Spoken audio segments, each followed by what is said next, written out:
710, Saturday, May 4th, and this is the Salim MuWakkil Show on Talk of Chicago, 1690 WVON. To stream online, just go to www.wvon.com. If you hear my voice right now, you have reached the place where we sift the news of the world and try to make some sense of it the best way we can. We're trying to stimulate conversation that is informative, entertaining, sometimes enlightening, and always respectful. And we can't do that without you. So, are you ready to flex those muscles in your mind? Because, family, if it's 7 on Saturday, it's time for Salim. And y'all know what to do if you want to get in on this conversation. Is pick up the phone and give me a call at 773-591-1690. 591-1690. And you can join in. Well, it looks like Israel is trying its very best to provoke World War III, launching 2 separate attacks on Syria and grossly violating the embattled nation's airspace.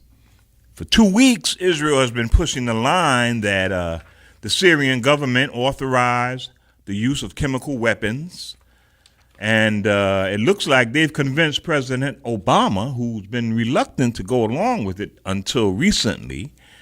But he has said that the U.S. confirms that Syria has apparently used chemical weapons. And he said, quote, "That's a game changer for us." The president said the U.S. has evidence that chemical weapons have been used, although it's not likely to provoke any U.S. boots on the ground, as they like to say when they talk about combat troops, as if the boots are without guns and other accoutrements. But the Pentagon has stepped up planning for potential military intervention in Syria, which would most likely include the use of fighter jets and perhaps cruise missiles. Getting involved once again in this morass in the Middle East. 2 administration officials who told CNN that they were not authorized to discuss the matter publicly and made this revelation that the Pentagon is mobilizing. But with the Afghani war winding down and U.S. combat troops out of Iraq, the U.S. seems to be having war withdrawal symptoms. And, this country gets a shot of adrenaline or a shot of energy whenever it engages in military activity, as if they are manifesting the underground criticism that those who are so attached to weapons generally are exhibiting a case of phallic envy or some sort of it's a phallic symbol. This unrelenting urge to invade other countries. Where does it come from? Why do we engage in it so avidly? Thousands of miles from our shores, with no there's no existential threat to us, or even to even a minor threat. But yet we are so willing to send all of these arms over to invade other folks and kill people. And it's hard to understand what is our justification. And a lot of folks really hope that President Obama would change that paradigm. Many people hope that. In fact, he even received the Nobel Peace Prize because folks hoped it so hard that they attributed qualities he didn't even possess to him. President Obama as a peacemaker. He's hardly been a peacemaker, quite frankly. Not only has he not been a peacemaker, he's invaded Africa, something that we thought the U.S., if they did it, would face enormous protests from African Americans, the only natural constituency for Africa in this country. But because it was a brother who did it, a black man who did it, that protest never materialized. And it is nauseating to see us doing the same thing, getting ready to do the same thing in Syria. The president has resisted. I must give him credit for that. He's trying to resist, but he doesn't have any backing. There's no back. We're not out there protesting. He can't say that a lot of people are upset with this because there's no apparent protest. And so who has his back? The only thing he has to confront is a very invigorated Israeli lobby, AIPAC, and other neocons in Congress who are itching to fire weapons at somebody dark, preferably. And the president is without any counter. He doesn't have the power to launch a counterattack on this propaganda assault, and that's because most of us have been demobilized and mesmerized by him, and so we don't protest. We're not urging him to stay out of this stuff. Stay out of it. I was just reading about how much wealth has been squandered in Afghanistan. I mean, we were giving Karzai buckets of money every week, the CIA. Buckets of currency. And I was wondering, after reading that, why aren't Americans saying, hey, rather than give those buckets to Karzai, let's finance the education of American children. Let's do that. Let's reallocate that fortune to our own people rather than to squander it in the wastelands of Afghanistan where we have no business being. It's absolutely amazing that this president is going along with this stuff. After he had stoked up the hopes of so many people worldwide that he would begin to change the way America does business. But I guess, what choice does he have? He has nobody urging him to change, and he's caught in the momentum of the institution of the presidency, which has its own job description, and which, if there's no opposition, he has to simply go along with what is being said. Or if he resisted too much, Congress and other mechanisms of government would make this country absolutely ungovernable for the president, which, quite frankly, is what the Republicans are attempting anyway with their relentless obstructionism. But, we have to hope for something to awaken the masses so that they can begin to protest what's going on. It would be absolutely tragic for us to get involved in another conflict in that part of the world. Tragic. But we are on the way. Thanks to Israel, of course. Well, the FBI has placed Sister Assata Shakur, who is also known as Joanne Chesimard, on the most wanted list. It's marking the first woman to make an appearance on that infamous list, and of course the first black woman. That it is a black woman is another issue that many people are raising. And this development interests me for many reasons. First of all, I knew Assata as Joanne Chesimard when she was a member of the New York City, the Harlem branch, really, of the Black Panther Party. In fact, I met her before she became a member of the party. I met her when she was at CCNY. There was a very, very strong black program at CCNY, the City Colleges of New York, which was on Edgecombe, which was on So on Broadway and in that area, right? I grew up right down the street from CCNY, and during this period, I was living in Jersey, but I was going back and forth pretty much myself. I was also a Panther at that time, although I was a member of the Jersey City chapter then, and I remember well the debates, the acrimonious debates after Joanne left CCNY and she graduated, and left the program. This black, I forgot the name of the program, the Black Advancement, something like that, Black Advancement Project. But many folks came out of that program at CCNY and went to more radical venues, and Joanne was one. She went to the Panther Party, and we hooked up again when I was in the Panther Party, and went over to New York and engaged really in some of those those debates that they had. And when many of the Panthers at that time were deciding to leave, they had become disenchanted with the Panthers because with the Panther Party, because out of California, it was beginning to move toward electoral politics and away from the confrontational kind of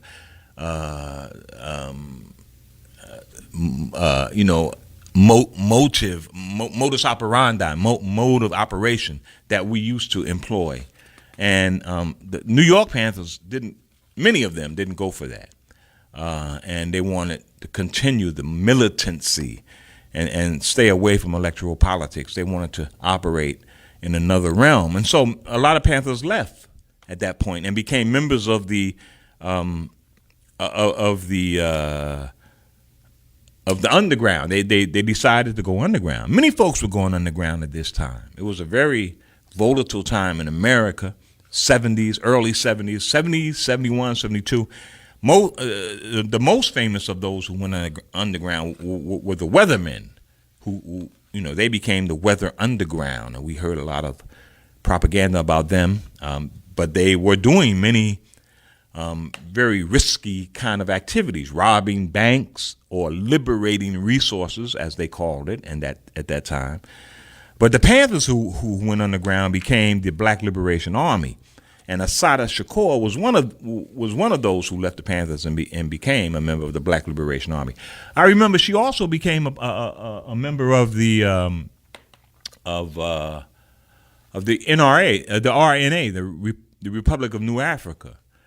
She was a nationalist in a strong way, which was in some respects a deviation from Panther ideology, which was more internationalist than it was black nationalist. But Assata always had a problem with that, and she tried to bring that into the discussion many times at the Harlem branch meetings, that there wasn't enough black education going on about what our history is, and it was too much devoted to internationalism. But when she went to the Black Liberation Army, their belief was that the U.S. was ripe for revolution, and it just needed a spark set off. And they believed that they could provide that spark by first of all liberating economic resources to purchase more firepower, and they elevated guns to an even more revered level than the Panthers did. And the Panthers were really gun worshipers. They said the most persuasive negotiator is a gun, and we need to get as many as we can. That was the Panthers' belief. But she left the Panthers and went even more toward armed revolution ideology, and I left the Panthers about the same time. In fact, Assata and I are about the same age. We left the Panthers at the same time, but I chose a different and less violent alternative. I went to the Nation of Islam, which was less gun-focused than the Panthers. She went to the Black Liberation Army, which was more gun-focused than the Panthers. But I also started working as a journalist for the Associated Press at the time. And about 3 years after I first met Joanne in CCNY, I was sent as an AP correspondent. I was sent to cover a deadly shootout between members of the Black Liberation Army and some New Jersey state troopers on the turnpike, New Jersey Turnpike. And to my great surprise, when I went, I learned that one of the suspects in the shootout was Assata. I didn't inform my editors. Maybe I should have, but I didn't inform them that I really knew this person. But I still covered it, and my raw data was edited and changed to the perspective of the police, which is what the AP often did. In fact, nothing was valid in the AP's mind until there was the the phrase "police said." That made it valid. So I had a problem with the AP from the get, but it was an amazing laboratory for journalistic experience. But I cringed at the way that the media portrayed this incident. It was overtly biased, totally accepting the police's transparently self-serving story. Although much of the medical evidence pointed in a different direction, like Assata had to have her hands raised when she was shot. That was simply ignored by the police. And that was the beginning. And after witnessing how biased that coverage was, that was really the beginning of what became for me a regular practice. I would write a story for the AP in their particular mode, which we were told not to write prose, that it was no more demanding, no more demanding read than the milkman from Nebraska. That was our hypothetical reader. The prototypical reader that we had was the milkman from Nebraska, and so we had to tailor our writing for that. Nothing more ambitious than that. And also, the police story was the dominant narrative, and so that really frustrated me. So that's really when I began to go home at night after working at AP during the day. I would go home at night and rewrite the story for Muhammad Speaks, which at the time was the largest and most widely distributed black-owned publication in the country. In fact, during the time I was with the AP, I was a member of the Nation. They didn't know it, of course. I didn't tell them. They thought I was simply a well-groomed American Negro who wanted to work for them. And so I did that for a while. Assata was given wretched treatment by law enforcement forces. They had it in for her. She was in prison in all-male lockup in Yardville in Jersey, and then she was kept in solitary confinement for nearly 2 years. And that's why a lot of folks celebrated when they heard of her daring escape a few years later. And it was a daring escape, very daring.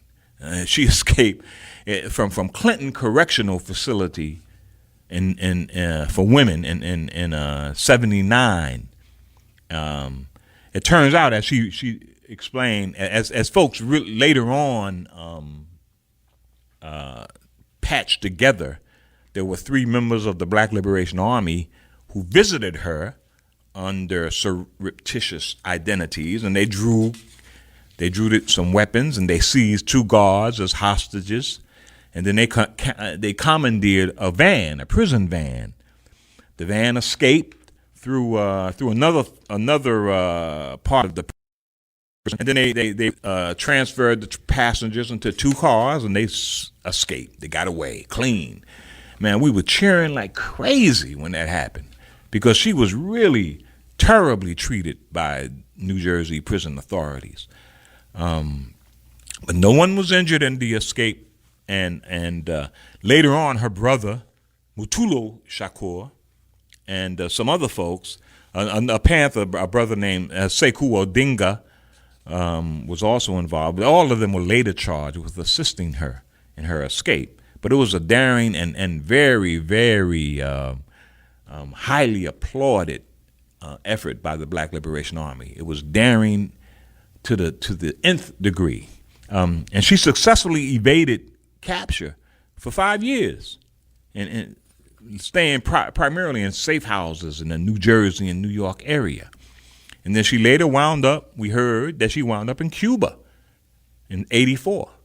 And she got political asylum because the Cubans understood that this was a purely vindictive attempt. It was an operation by COINTELPRO, the program that J. Edgar Hoover instituted to neutralize black leadership. That was the phrase, neutralize. It was also responsible for the assassination of Fred Hampton and Mark Clark and many other assassinations around the country of black freedom fighters.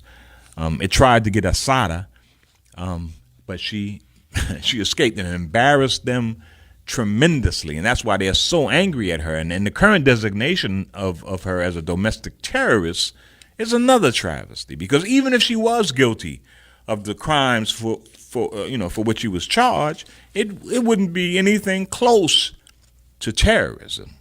Nothing close.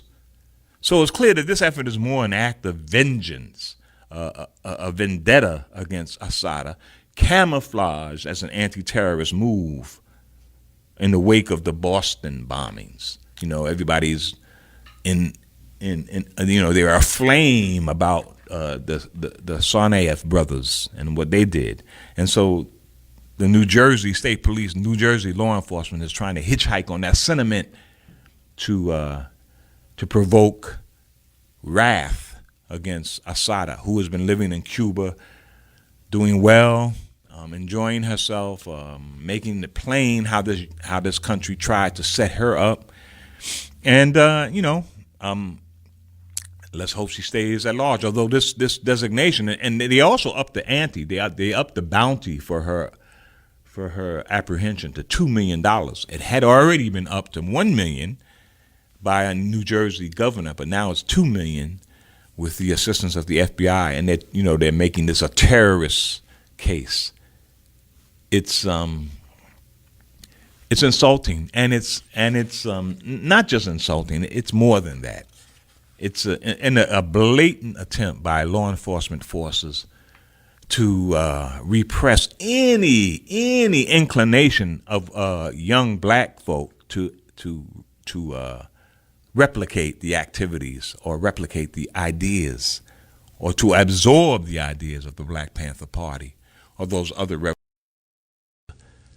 grin and bear it. Whatever the atrocities that the Obama administration may purvey or may provoke or may even engage in, we grin and bear it. Even when the drones are at large creating generations of new terrorists for us to face, we grin and bear it. When will we stop grinning and bearing it? Let's go to the phones. Let's see who's first. Maurice, hey, my brother, how are you, sir? I'm very blessed, Salim. Good to hear you this evening. Yes, sir. Good to be on. Yes, sir. God bless you and the family. That was quite a story about Sister Shakur, man. Yes, sir. It was. Yeah, man. Any relation to Tupac? She's the I think aunt of okay, there is Tupac. a okay. Mm-hmm. Okay. Yeah, same last name. All right.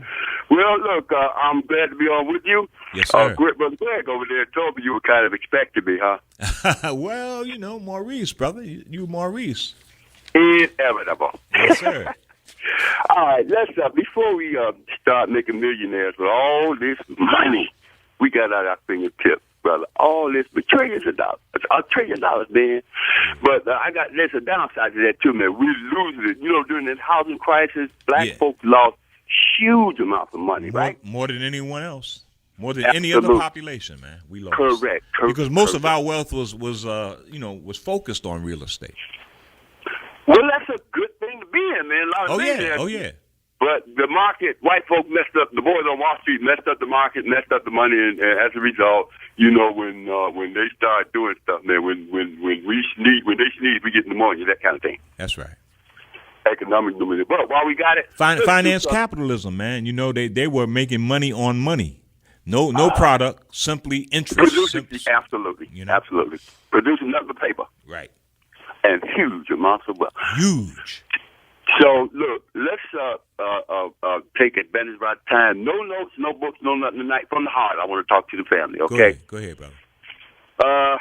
Folks, our grandparents, great-grandparents, they prayed. They really did to be where you and I are today. They didn't make it. We did. They prayed to have the kind of freedom that we enjoy every single day. Oh, man. And then the white men better not talk about picking some cotton or having a sharecropper. Man, it ain't going on like that. We're big boys and girls now. We can count. Let's put some money together. You got my $52 already, right, brother? I got the envelope, man. I just picked it up today, brother.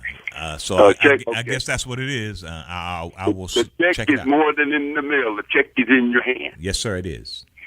All right. Match That's my what money it is. I haven't opened the envelope. That's what it is. A check, though, huh? for $52. Okay. But Yes, you know the thing about it, Maurice, is did you send one to Matt as well? Well, No. you want me to send another 50? No. Work No, with me, black man. no, sir. I got you, brother. It wasn't I'm all right. Go ahead. Well, what were you saying? Go ahead. I'm sorry. All right, Sorry to interrupt. I got this. Listen and learn. All right. Yeah. Okay, look, I'm look, listening. Here are the numbers, black man. Okay. And nobody can doubt the numbers. You can't argue with the numbers. Mm-hmm. There are 40 million of us in the USA currently, according to the 2010 census. Yes, sir. If every single one of us sent $1 for this year, 52 weeks in a year, $1 from everybody, that would be $40 million instantly. That's what the numbers say. Yes, sir. Now, I've sent my money to WVON, and like all this stuff be going on, all the stuff that you highlight with the open your program, this stuff it's madness out there, man. It's madness. But it's going to continue. That ain't going to stop. Question is, how are we as African Americans, going to respond to this stuff? We got a whole lot going for us, y'all. Let's put some smart stuff here in Chicago.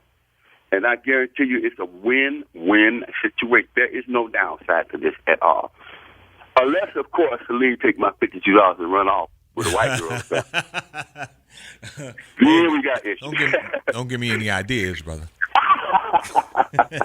but Salim, for a lot of years, I haven't just started talking about this stuff. I used to write a weekly column at the Windy City Word. Yes, sir. I've seen some of those old columns. Yeah. Yes, sir. Mm-hmm.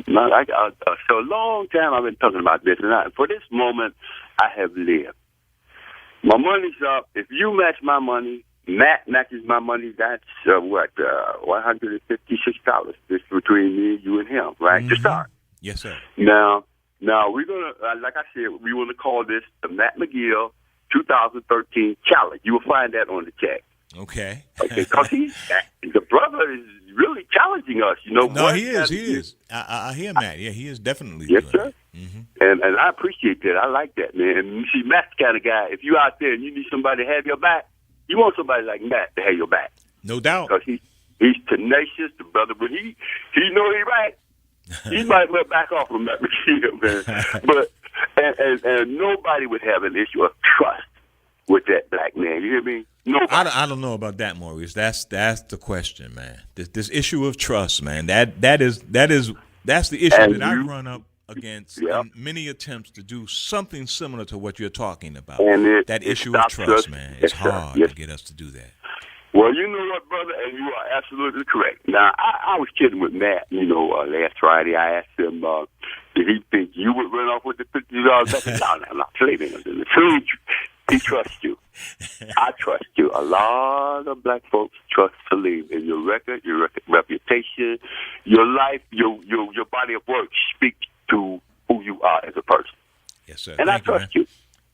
All right, brother. I hope I can fulfill that trust. Matt and I will get together and talk about this and see what we can do. On that. Okay. All right. Two things, brother. Yes, sir. Don't just think about it. Get like the people at corporate Nike. Just do it. Absolutely. All right. Okay. Maurice. Let's make some millionaires out here, black man. All right, man. Easy. Talk to you, brother. Yes, sir. All right. Brother Maurice is serious, and we got to get serious. We need serious people. A lot of folks talk about unity and the fact that black people need unity. Well, it's difficult to achieve unity. It was even difficult when we had solidarity of oppression, before desegregation. But now, without that, there's so many motives in our community that unity is a difficult thing to do. But the way to deal with that is to get a dedicated group of folks together who will do what is necessary. And if they are successful, they will inspire others to join in. Nothing is as persuasive as success. And so I hear Maurice. Let's go back to the phones, brother. Mr. Wells, how are you, sir? Assalamu alaikum. Wa alaikum salam. Yeah. Hey, Salim. Yeah. The other night, and to everybody out there listening, the other night we were having a conversation, and I'm providing analysis and commentary out of Cincinnati, Ohio, through WVON. Appreciate that, bro. Well, here's the reason why. The collective, however we like to measure, since it's 40 million, maybe more. And then if you look at those that may be of mixed lineage, we can't put them out of the group.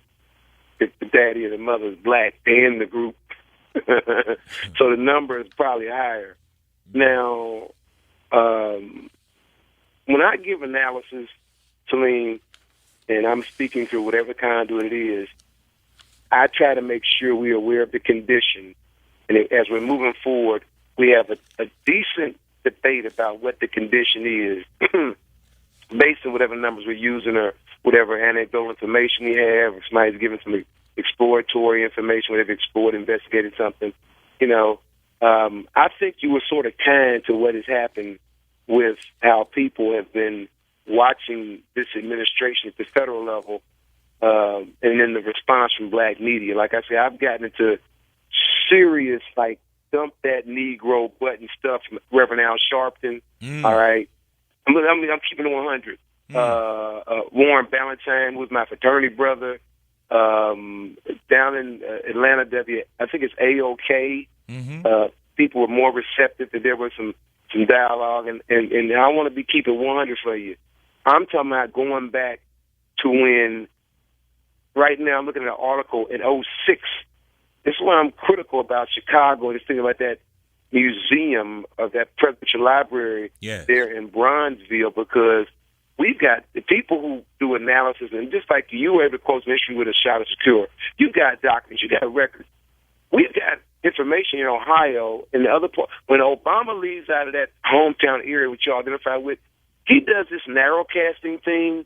And once I get off the phone, maybe you can discuss some narrowcasting on political messages as opposed to broadcasting. And it's very dangerous. And he was allowed to get away with narrowcasting like nobody else had ever done in 2008. And it's made for a lot of conflict and disconnect with the policy.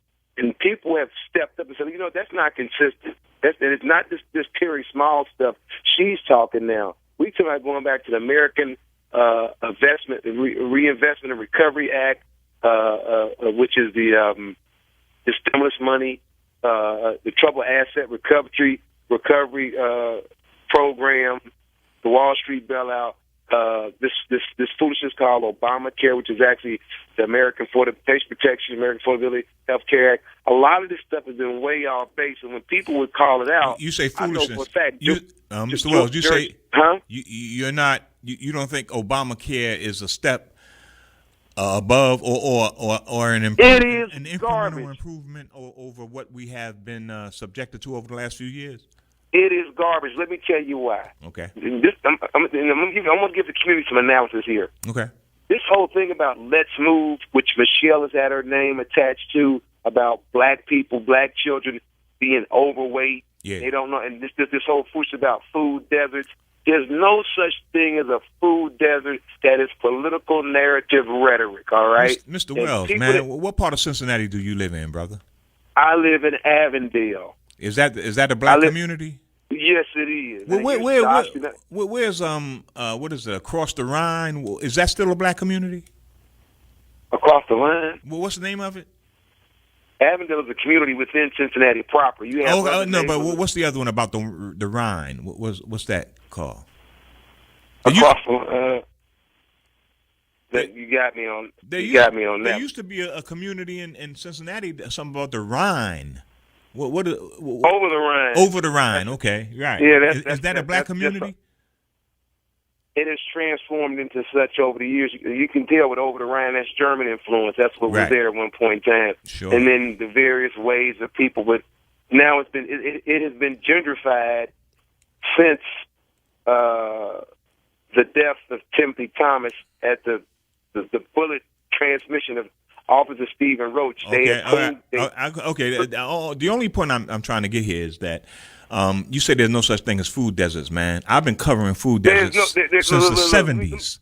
In Newark, New Jersey, I used to watch black women with parades of shopping carts cross the bridge from Newark to Kearney to go to the supermarket because there were no supermarkets in Newark, in that part of Newark that they lived in. So to tell me that food deserts is an illusion, brother, that you're talking to the wrong person. Let me tell you.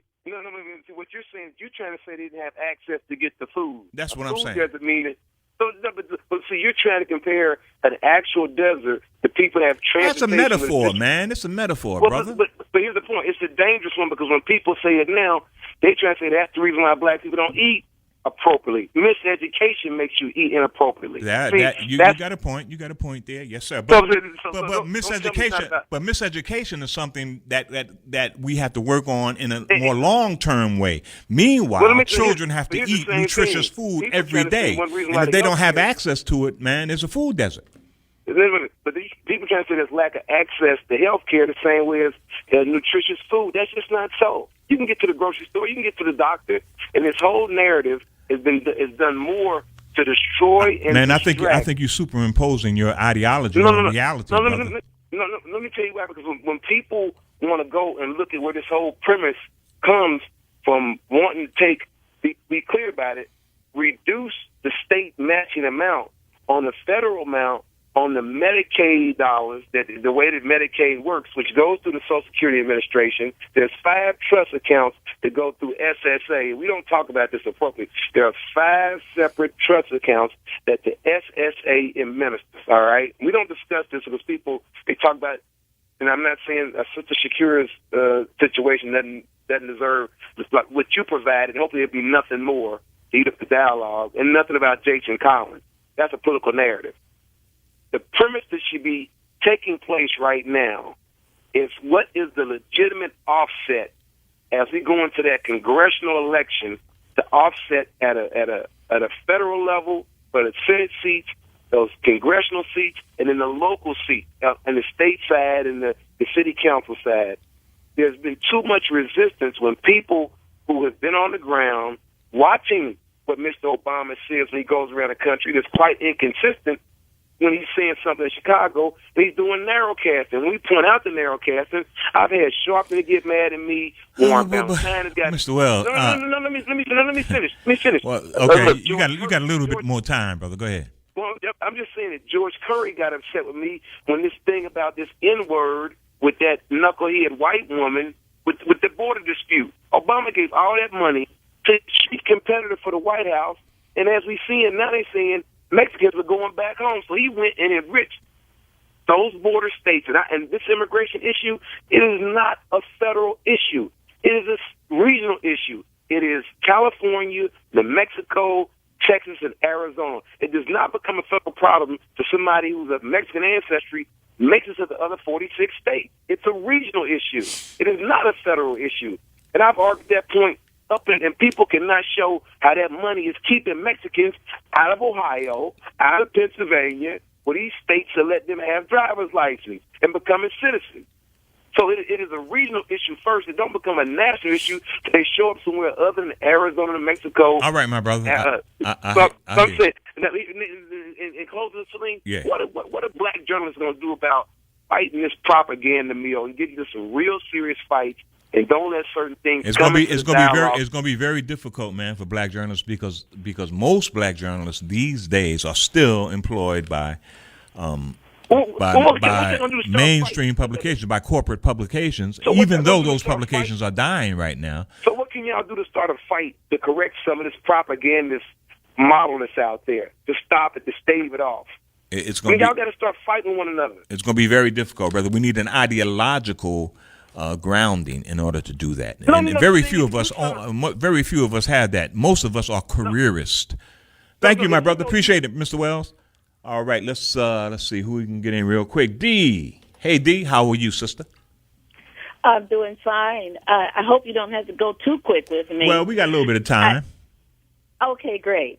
I wanted to say, first of all, that New York really has some wonderful universities. CC NY, Yes. SUNY, SUNY. That's right. Syracuse, Columbia. You know what I'm saying? Wonderful universities, as well as sneak in Rutgers. Rutgers hires a lot of African. Now you tell me Rutgers if I'm wrong, is my alma mater. African American. Rutgers is my alma mater. Not only that, but Lennox Hines, the attorney who defended Assata, is a Rutgers alum and was a professor at Rutgers. Well, I'm right on target then. I'm just right in it. Yes, and what ma'am. about Alton Maddox? What school did he come out of? Alton Maddox, I'm not sure what He's what school. older than you. That might be the Well, reason. no, we're about the same age, but he was he was involved with Al Sharpton and and what was the other attorney Alton Maddox, and it'll come to me, but yeah. I don't know. Yeah, let me not waste up my time. Go ahead. But I figured he's a good attorney. What I wanted to speak about for a minute is that I understand where United Nations has sent in, or is attempting to send in, 14,000 soldiers into West Africa, in particular Mali. That's right. And the Malians have said they did not invite them. They do not want them in there. And this is a terrible, it's like an invasion. And I'm thinking to myself, what is United Nations trying to do? Start up another a race of people? I mean, you can't send all those men into a person's or people's country and expect them not to rape and murder and pillage those creeps would do, especially rape. Now, where have you heard that there's a lot of opposition? Because I've heard there was some opposition, but most of the population, especially in Bamako, they seem to be in favor of the insertion of UN troops because the French are getting ready to leave. Saw them. The French want to leave, right? He's speaking from Gao, so he's right there in the middle of it, and I saw him actually on the computer saying that he didn't want it. Well, I've heard many other people say the exact opposite. I'm sure there are differing opinions on this. You've heard, but I just wanted to put out. But see, D, look. The French are there. The French are the only reason. They're the only reason that the Islamists haven't taken over that area, and what a blessing. And they're ready to leave. They're very anxious to leave and patient to leave, and so they want UN troops to come and fortify them, and the UN has agreed, and Bamako, the national government, has even called for and has even solicited UN troops for that area. We disagree on that one. It's not a question of myself, D. It's not a question of disagreeing. I don't think we should. D is not a question of disagreeing. It's their country. The facts are the Bamako government wants the UN in there. It's not a question of disagreeing. Well, we disagree because this guy said you may be talking about an anecdotal figure. He was very excited because he was coming in, but this man said he was a Gaoan. He is a Malian, and he said no. He said they wanted the French. They were appreciative of the French. They hate to see them go, but he said they did not want all these different people into their country, and that includes from Algeria down to Bamako. They don't want them in there. That's what he said. I respect this black man because I figure he knows. Sister D, but you seek to find information. You seek to find accurate information about international events. So I'm sure that if you really seek that, you would go to the government of Mali and try to discern what they are saying about the entry of UN. Of course, you could find anecdotal.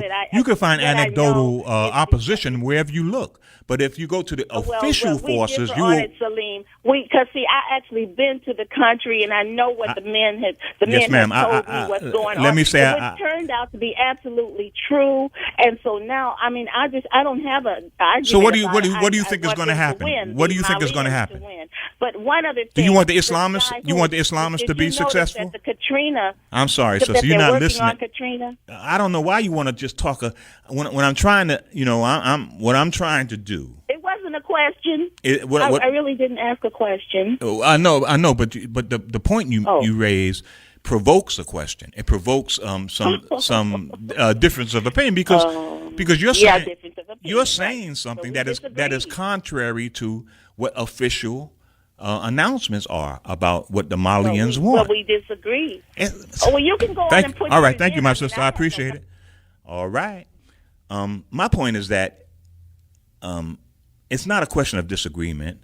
I understand why people might not want the UN troops there, and I can understand how you can find someone who is opposed to it. But the Malian government wants the UN troops there. That's my point, and that's the vote that counts, right? Not just some errant cat who's interviewed on YouTube, but the government. They want UN troops there. It may be a mistake. They may be, calling for trouble, but that's what they want. And I think we need to be honest enough to acknowledge that. We'll be back. We'll be talking about this and many more issues when we return. 810, Salim MuWakkil here on the Talk of Chicago. 1690 WVON. Our number's 591-1690 if you want to call in and join in the conversation. I see Floyd Mayweather tonight will make $32 million in his fight tonight against Robert Guerrero. That's an amazing sum, and that's only the basement. He can make much more if the receipts from the pay-per-view are sufficient. So, hey, go ahead, brother. He has an undefeated record. He's called the pound-for-pound best fighter in the game. I had some problems with Floyd's recent performances, although his most recent was pretty impressive. He still has the skills, no doubt about it. So it will be interesting. Whichever way it goes, he's a winner in this to be making $32 million. He can retire after this and rest on his laurels. His grandkids can rest on his laurels if he's wise with it. In the Boston bombing, remember we heard that the older brother, Tamerlan Tsarnaev, was run over by his younger brother in a hurried attempt to escape the shootout with police. Well, it turns out that he didn't die because of being run over by a car. He died of gunshot wounds. Although there are pictures of him alive and well in the custody of the Watertown or Boston or federal police, whoever had custody of him at the time. He is apparently sentient and naked, though. He's naked. The photos I've seen of him are naked, but he's alive. And yet he died. They say, the Boston police say, at the hands of police in a gunfight.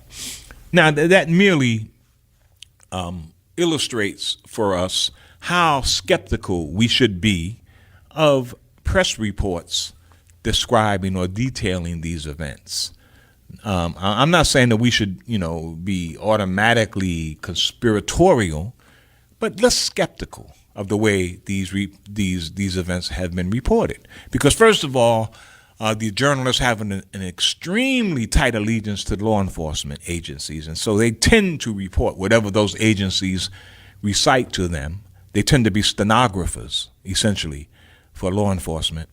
And so we need to be very skeptical of those initial reports and and try to seek information wherever we can. And thankfully, the internet provides the opportunity to do just that.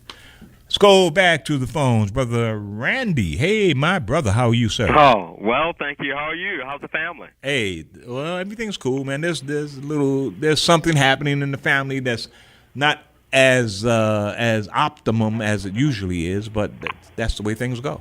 Oh, well, I hope everything works out. Yes, sir. Okay, my man. Well, I'm not going to keep you too long. Just calling to discuss a few things, concerning, I guess, Salah Shakur, and I agree with much of what you said about Salah Shakur. Yes, sir. She's a tremendous a woman, a tremendous activist.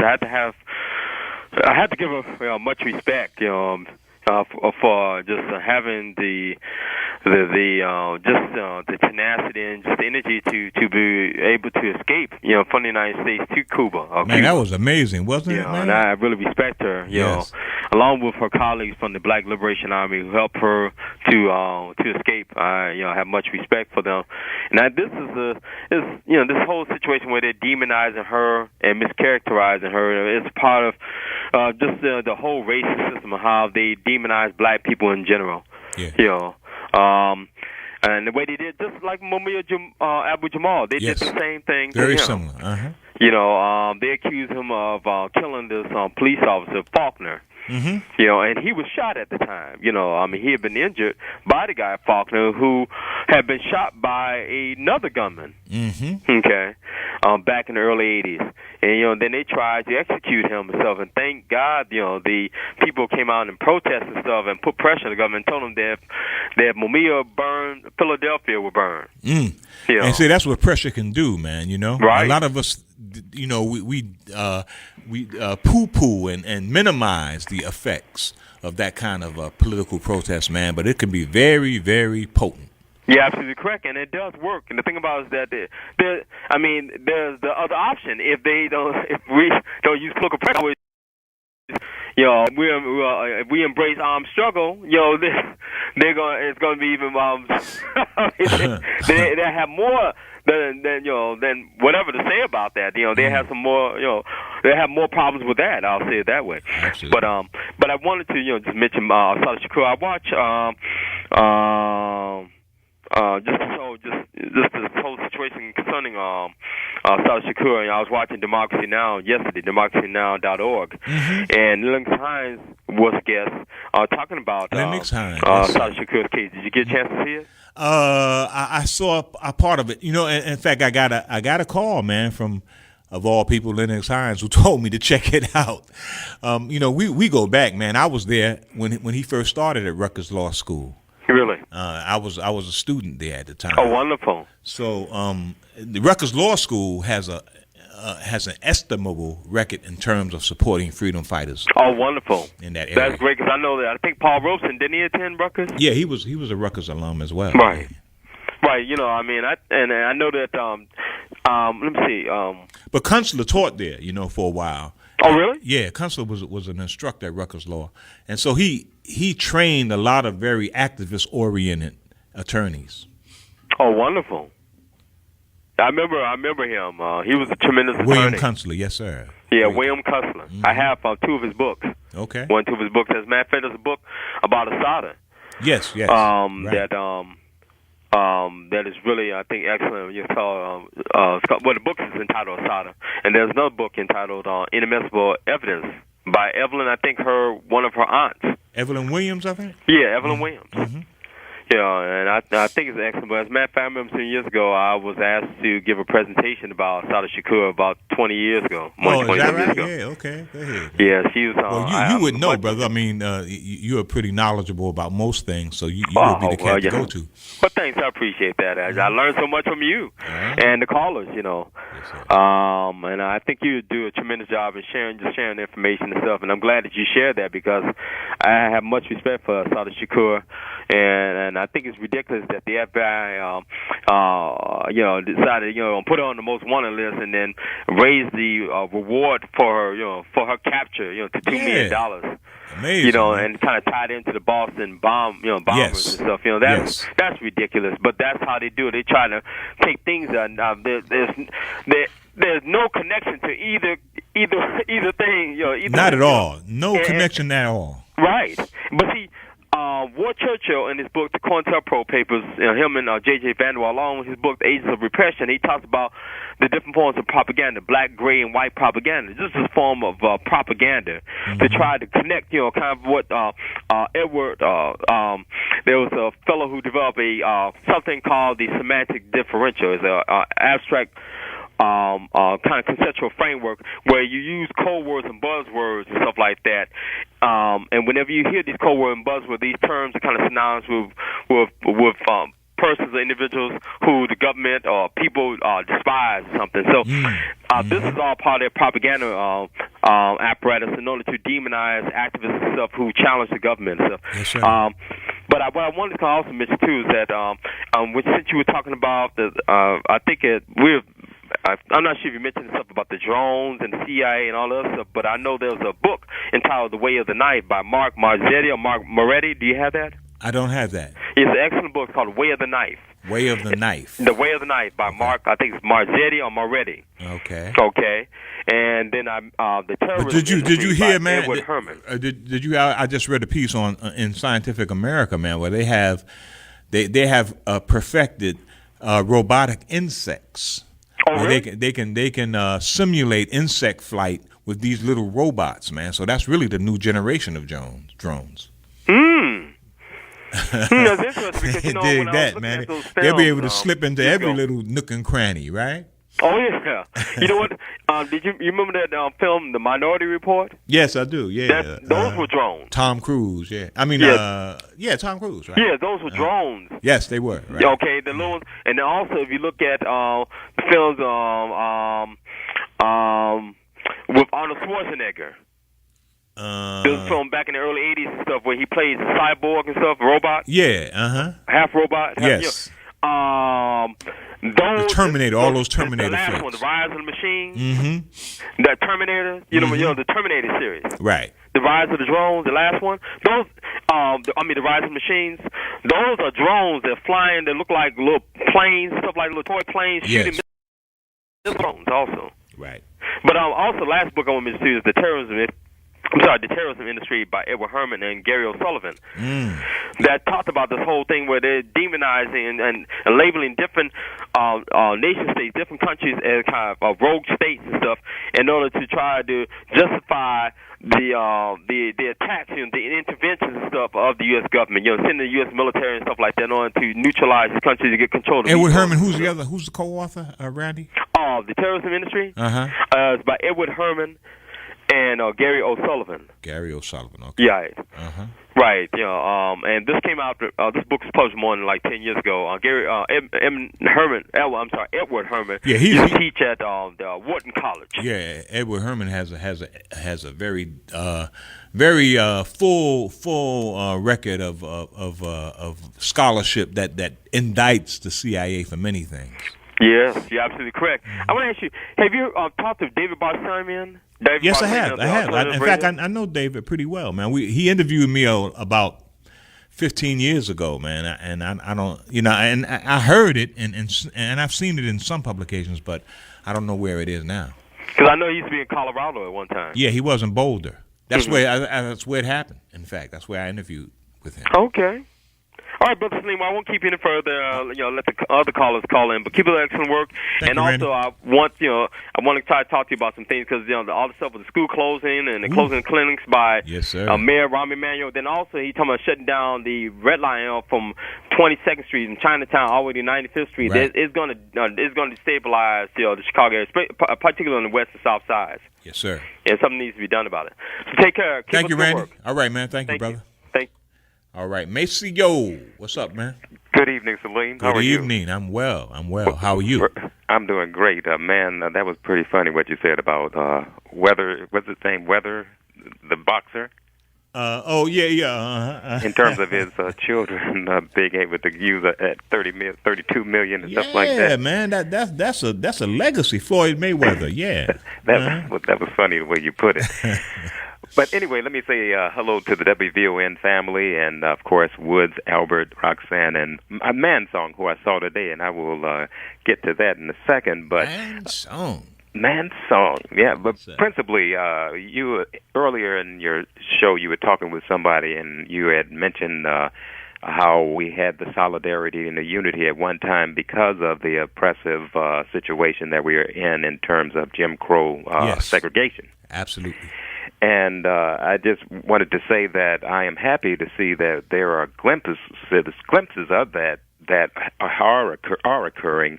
And for instance, this past Monday at the Harold Washington Cultural Center, where you had WVON helping out the situation. You see what I'm saying? Helping, working in tandem with Alderman Tillman, Jamalita.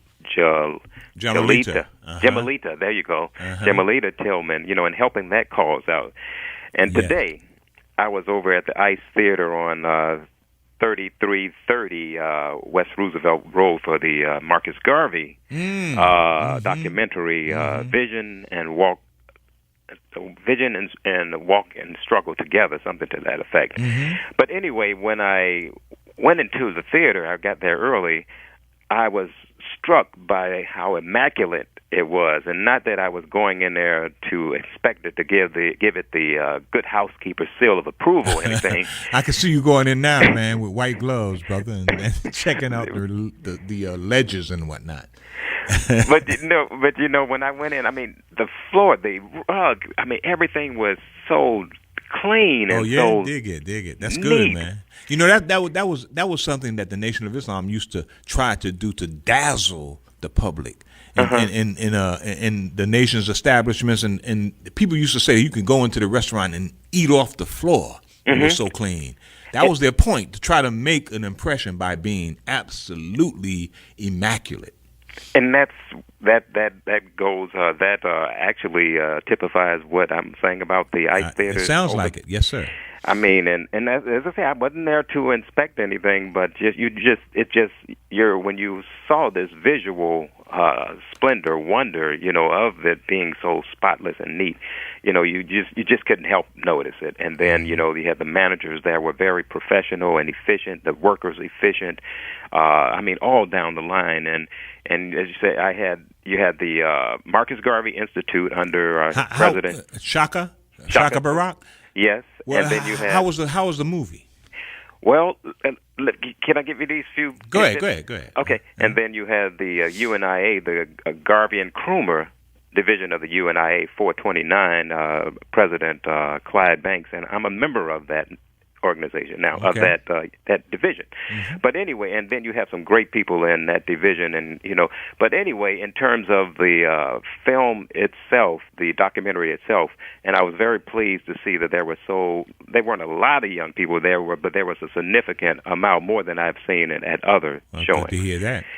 And the documentary itself is a different type of documentary. It was a lot of information, and you had a lot of stills, that is, still photography and stuff like that. But it's not like your typical documentary where you have the historians here and there, and then you have the footage and stuff like that. It's not like that, but it's a teaching type of documentary, and there was a lot of information to disseminate that was disseminated. And then afterwards, there was a panel discussion. Dr. Conrad Worrell was there, President Clyde Banks. Perfect. So that's the perfect man to speak. Absolutely, absolutely. And then Cam Howard was there. Yes, indeed. And I was one of the panelists as well. Go ahead, brother. Go ahead. And so, but all in all, I believe that there was a lot of information disseminated, digested by those in attendance. And then you had the books. And so what I'm saying is a win-win-win-win-win situation. You had two institutions taking their information or their documentary to a black theater, and then you had a black bookstore, Afroware there. So you had, and then you had black workers, and that's what they call synergy. That's the way synergy works. And see, and that if we could do that on a mass scale, then we could be all right. And then in closing, Salim, I wanted to see what Alberta Hunter was like when she was older, as she got older, as she got into her 80s. So I went on YouTube and I saw her it was a show at the Smithsonian. She appeared at the Smithsonian. And I'm telling you, man, in her 80s now, mid-80s, probably going towards her latter part of her 80s, the voice was beautiful, and on those songs that were ballads, she had just incredible showmanship.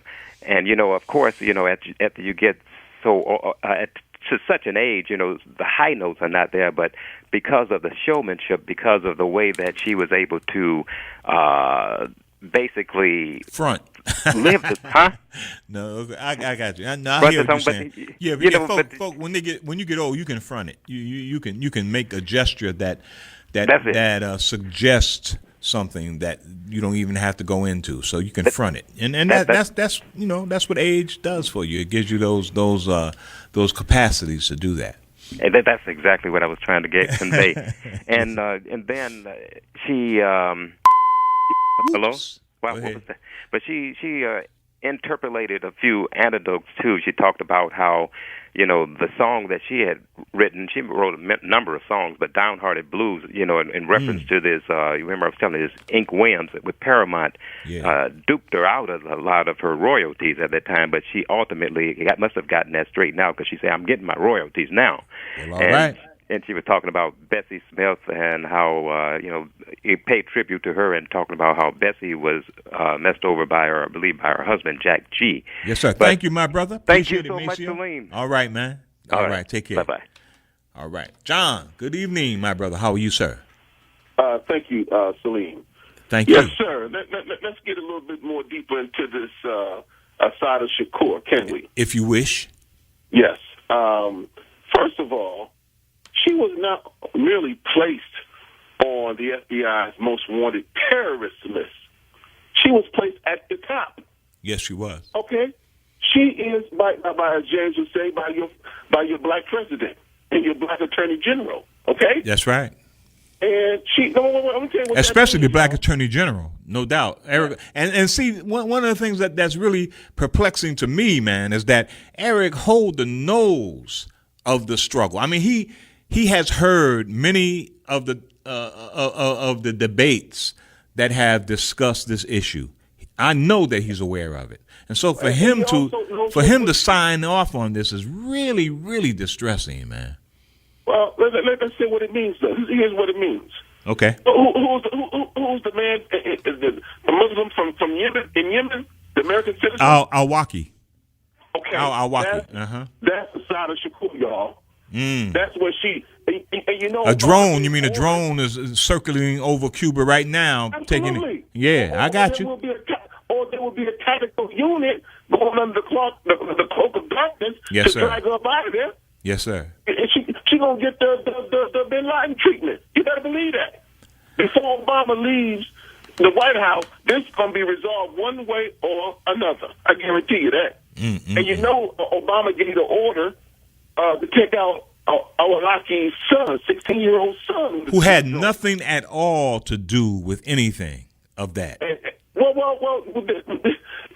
both of them. There's never been a shred of evidence. No, I mean, Al-Awlaki, you can make the point that his lectures inspired people in a subversive way. I mean, you can make that. Even that is a weak point, but you could at least make that point. I agree with. I'm just saying, Salim, show the evidence, present the evidence. Yeah, that's right. That's right. You're right. At trial. Yes, sir. Okay. No. Let me say. That's why I say when we talk about black journalism. We need to get out of the 1960s. It doesn't exist anymore. It doesn't exist. It almost didn't exist then, man. It really didn't. I mean, what distinguished black journalism from mainstream journalism was that black journalists were essentially adjuncts to the freedom struggle, and so they had another duty rather than what we would call a black journalist and absorbed into the mainstream. You couldn't really be a black journalist in any serious way and still be a mainstream journalist. That was in the days when there was a clear ideological allegiance. But now black journalism is essentially careerism. It's just being a black cat who's making money in mainstream. Empty. Let me say this as well. I'll end here, Salim. Black folk, okay? Listen to me now. The recession is over. All of the losses that has occurred on the stock market in 2008, President Obama has returned all those lost profits on Wall Street, then some. The stock market went over 15,000 yesterday for the first time in its history. The recession is over. Black folk, in case we didn't know. It's over, y'all. Well, John, are you equating a robust stock market with a robust Main Street? Absolutely. Not only am I equating it, I am saying that it's been going on for the last 2 years. There's been a bull run on the markets. The only thing is the unemployment levels is down at its lowest in 5 or 6 years. Okay, even though Black's unemployment level is still about 13.2, 13.3%. Twice the national. Exactly. If my only point, Salim, is this: it's all relative. I'm saying how have Black people? I'm just giving you a view, one aspect, one indicator as to how the nation as a whole has fared economically under Obama. I'm saying in his 5 years in office, he has returned all the losses on the stock market to the investors. Plus, now, that's right. He's been good. He's been good for corporate America, no doubt about it. The record profits, record bonuses, everything. Yes, sir. And I'm saying to us as a African American, it's a wrap. If you ain't got by now, you're not gonna get. It's a wrap. And he never promised us anything, which is the travesty now. That's the and the CBC. Look, if the CBC was belly, go ahead. I'm sorry. Go ahead. If the CBC was belly aching for the mayor of Charlotte could be transportation secretary, and Mel Watt, who's in the back pocket of the Fannie Mae and Freddie Mac, both from North Carolina, by the way. Right, but that's not. If that's what they wanted, shame on them. Shame on you. Thank you, Salim. All right, thank you, John. All right. Well, a lot of folks are saying that's why the Charlotte mayor was named as transportation secretary. It's because the CBC raised the ruckus about the lack of any kind of diversity on the cabinet. They gave the president 61 names, according to Florida Representative Alcee Hastings, and they did not use any of those names. Maybe they used two: Mel Watt and Fox from the mayor of Charlotte. Maybe. Let's go back to the phones. Larry. Hey, Larry, how are you, sir? Well, Salim, you know how much I value your perspective on things.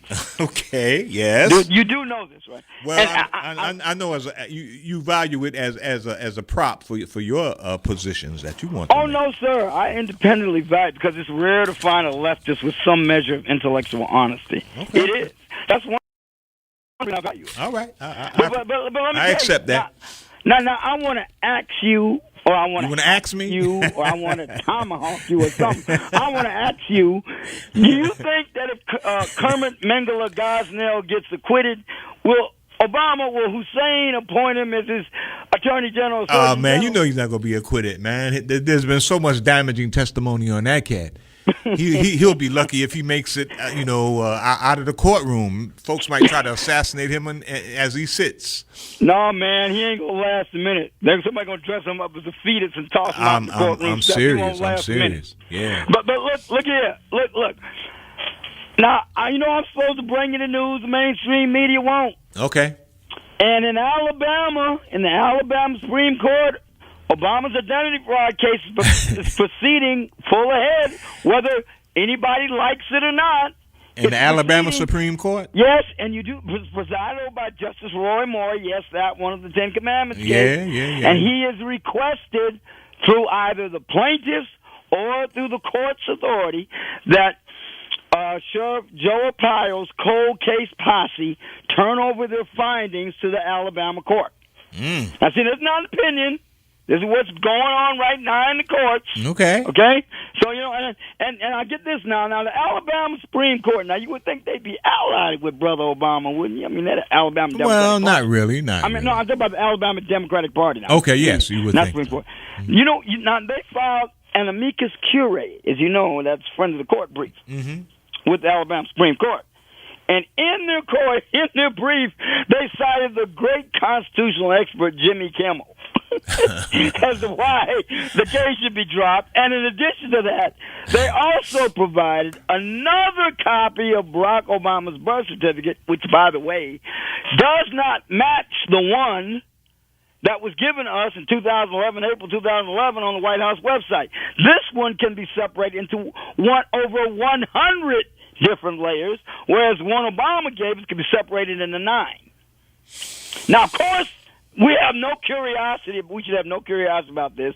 We shouldn't wonder why they're giving a different example of the birth certificate than Barack Obama gave. Which one did he give? Well, tell me this, Larry. Do you think this case will be? I just asked questions. Do you think this case will be resolved before the president goes out of office?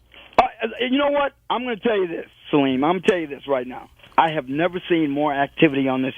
Frankly, I've been dismayed anything would ever be done. I thought there were so many cowards who just disregard the Constitution. I said they're just going to try to let this blow over so they don't have to address it. Whenever they address it, they weasel about it. I've never seen such fecklessness and cowardice. But lately, I'm talking about major movements going down on this issue.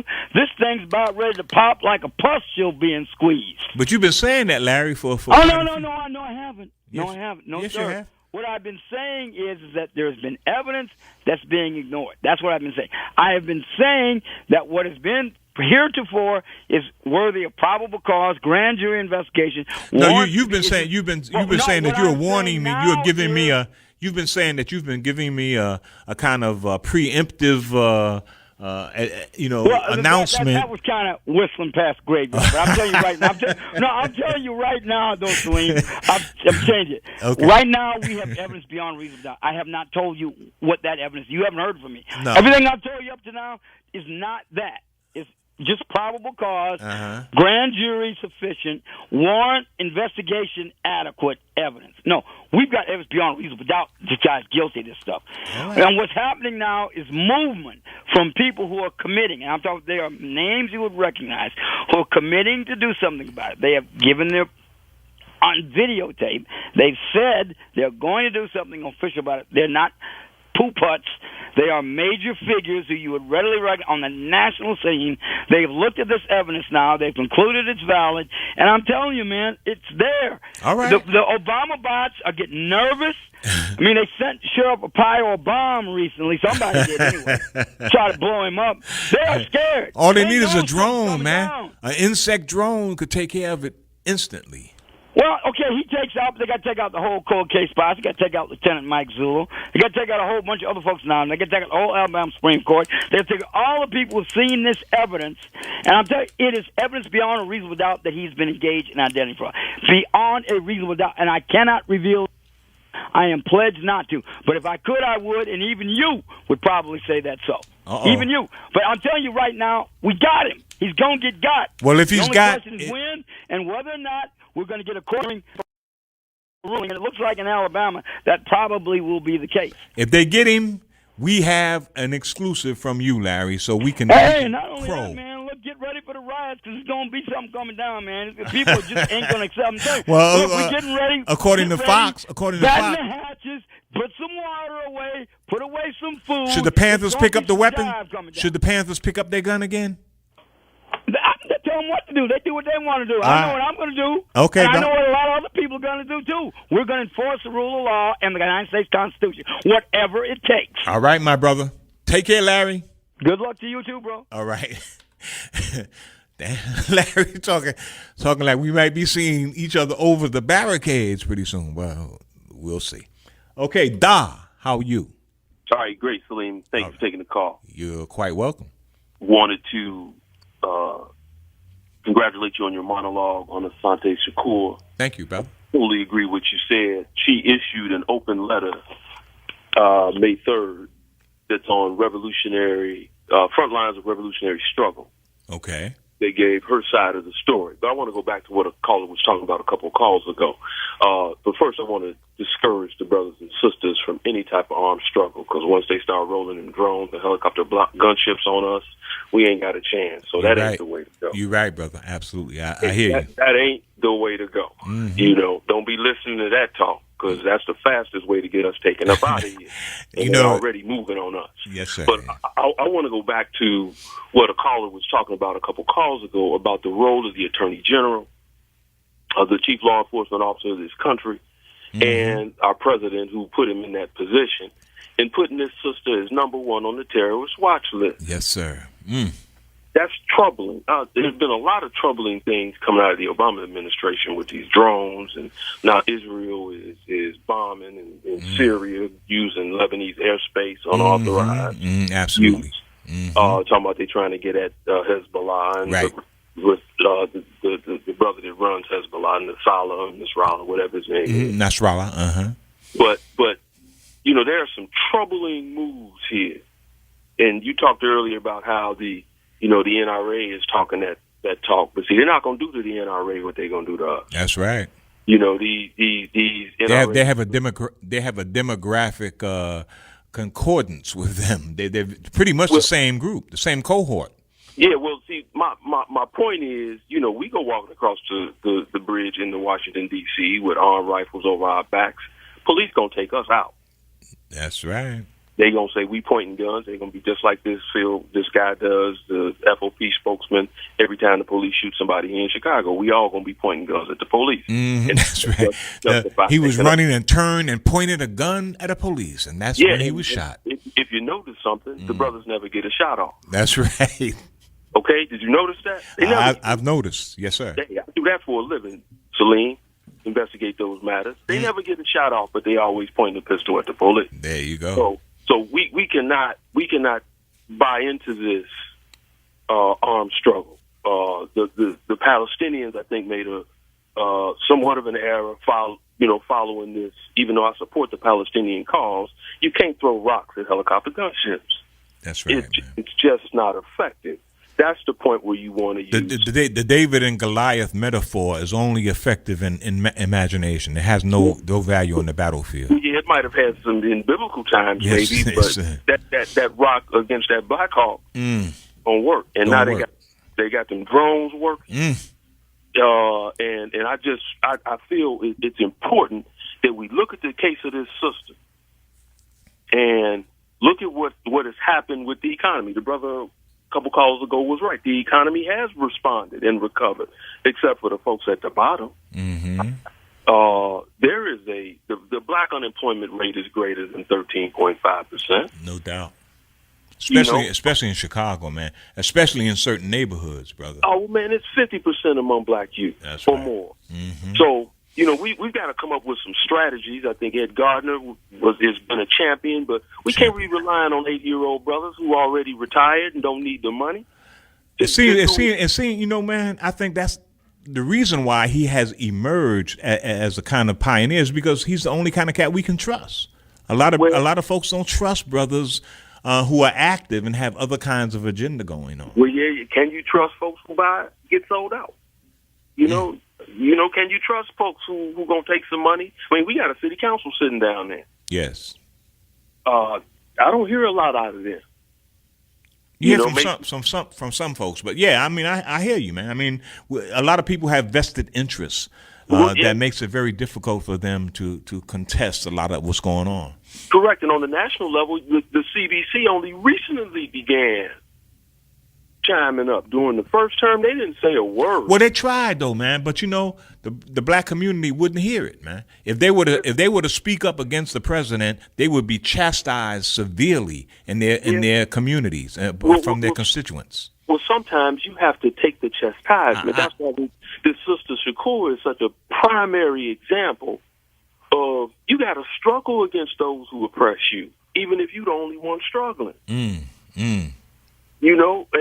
that's the whole point. If we waiting on a group to do it, we have to box because a group ain't gonna do it. You're right. The group gonna come once you get some results. Success breeds emulation. Oh yeah, when you get some results, the group's coming. Yes, sir. But if you out here struggling and fighting like people that you know and that I know and that you have done and that I've done for the last 30 years, you're gonna be by yourself till the result hits.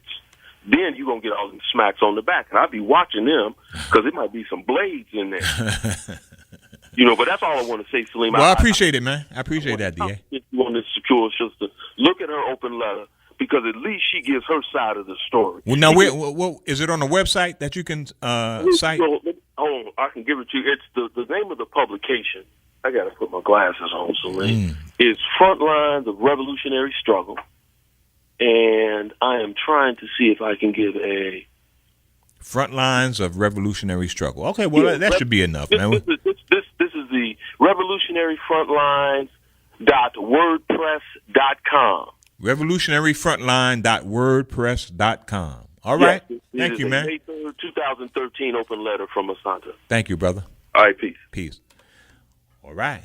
Asada's speaking out. Let's go to Simbini. Hey, Simbini. How are you, my brother? Salim MuWakkil. Yes, sir. Yes, sir. I guess you're worth waiting for. Okay, man. I appreciate you waiting. Salim, who said this? Quote, street sense teaches black people to deal with each other in very destructive ways, and the European simply wipes out the winner. End quote. I don't know, but that sounds very profound, man. Bobby Wright. Bobby Wright. In the Psychopathic Racial Personality and Other Essays. Dr. Bobby Wright. Yes. That's why I've learned not to criticize, I don't care who it is, Salim. Criticism is counterproductive. It can be, man, especially if you don't know how to do it, if you do it in a confrontative way, Well, it's counterproductive in that I remember I played some old WVON tapes, and I caught myself saying that all the criticism that Reverend Jackson was receiving, I never heard him once call in the station and say, well y'all quit criticizing me, I'll be good. Whatever he does that ticks people off, the fact that they point it out verbally, he doesn't stop doing it. I'm just using him as an example. Well, I hear you. That's a good point. Yes, sir. Because I don't know. Well, it's similar to when people say, we see the dysfunction in our community, and we think we can just criticize people and act as if we condemn them, viciously, and that will cause them to change the way they act. It won't do it. It won't work. And I don't know which one of you three, I'm going to call you all the OJs, you, Maurice, or Matt. One of you all need to get to Floyd Mayweather and get his $52 Ooh, worth. Man. He got them 30. He won't need me. He probably reach in his sock and give you that. That brother's getting paid, man. Yes. Salim, I'm inviting people to come to the 79th Street Mall. I'm going to get a booth there for next weekend. 79th Street Mall? Yes, it's right at 79th and East End. Okay. It's the indoor mall. Okay. And I'm going to have my collages and all the other things that I sell. And I'm going to also have invitations for people to come out to take part in our African people and their leaders relevant. Now, the young man who's battling with me to do Marvin Jr., the Dales, and Eddie Laverto, the OJs, when we do the Dales meet the OJs, he had wanted to meet me for a long time, and he also wants to meet James and Will. Mm-hmm. So I told him, I said, I don't know if they'll come. I said, I'm going to extend an invitation to them to come out and join in that discussion. James and Will, I know you're listening. You hear this. And I'm going to provide James with my evidence that no one is trying to get rid of us. Again, I could be wrong, and only time will tell, but I'm going to, because I can't do it over the air. A former girlfriend of mine told me that last week James called my name. She said, man, Simbini, he called your name more than I ever did. So I told her, I said, he was just responding to something that I said, and I mentioned his name. Now, let me also say that the person, I don't know if it was Siddiqui from Boston, but he says that the military bombed Black Wall Street. According to this DVD, that's not true. The 3,000 strong Klan. Now, some people say the Klan is the military. I'm not going to even deal with that. What they did first, and the brother peeped it, according to the DVD, a day or two before it happened. He said, you know what, they've been marching, and we've been looking out the window watching them march. They getting ready to, and he and his family escaped. But they came into the Tulsa, Oklahoma, after seeing these people live it up from their vantage point, and they borrowed money. They would borrow money from people. These were ex-military men and whatnot, and they were kind of ticked off that these colored people were living so well. So they moved on them. They first took a lot of their possessions, and then they burned the houses. And now the burning the neighborhood and whatnot would have done, what they wanted to be done, but they wanted it consummate. They wanted to just make it understood that you don't do this anymore. And so they went and got planes, the Klan I'm talking about, and dropped bombs, according to this DVD. Now, I wasn't there. And then they disobeyed a rule in war. They do it, they do that, which is you do not pursue a retreating host. They pursued them, and the ones that didn't pursue met them on the outskirts of town and mowed them down, Salim. Those brothers and sisters, they didn't think they would ever do anything like that. But that's according to the DVD. So it was not the military according to the DVD. Now who produced the DVD, Brother Sambini? You know what? I'm going to have to get that information because I watched it, and they got people who survived. They got politicians speaking, so I'm going to have to watch it again tonight, and then I'm going to get that information to you. Okay. And you're right about taking things with a grain of salt, and how journalists, especially European journalists, fuzz things with the police. Because I call him N.A. Rush Limbaugh and Sean Calamity. They always talking about greetings and to our police departments and our firefighters who are doing such a great job, as though no firefighter or no police officer ever shoots anybody in the back and say, "Ooh, we thought he had a gun, so we shot that Negro 35 times accidentally, almost supposedly." Well, like those folks in Cleveland, man, 137 shots into a vehicle. Nobody was armed. Two passengers, a brother and a sister. They shot them 137 times, man. So, that's incredible, bro. Yeah, well, I mean, it reminds me of what happened in Boston. When they shot at that boat. Thousands of. It seems like thousands of bullets, and this cat was unarmed. So 2 weeks from today, everybody, a day before Malcolm's birthday, are African people and their leaders relevant?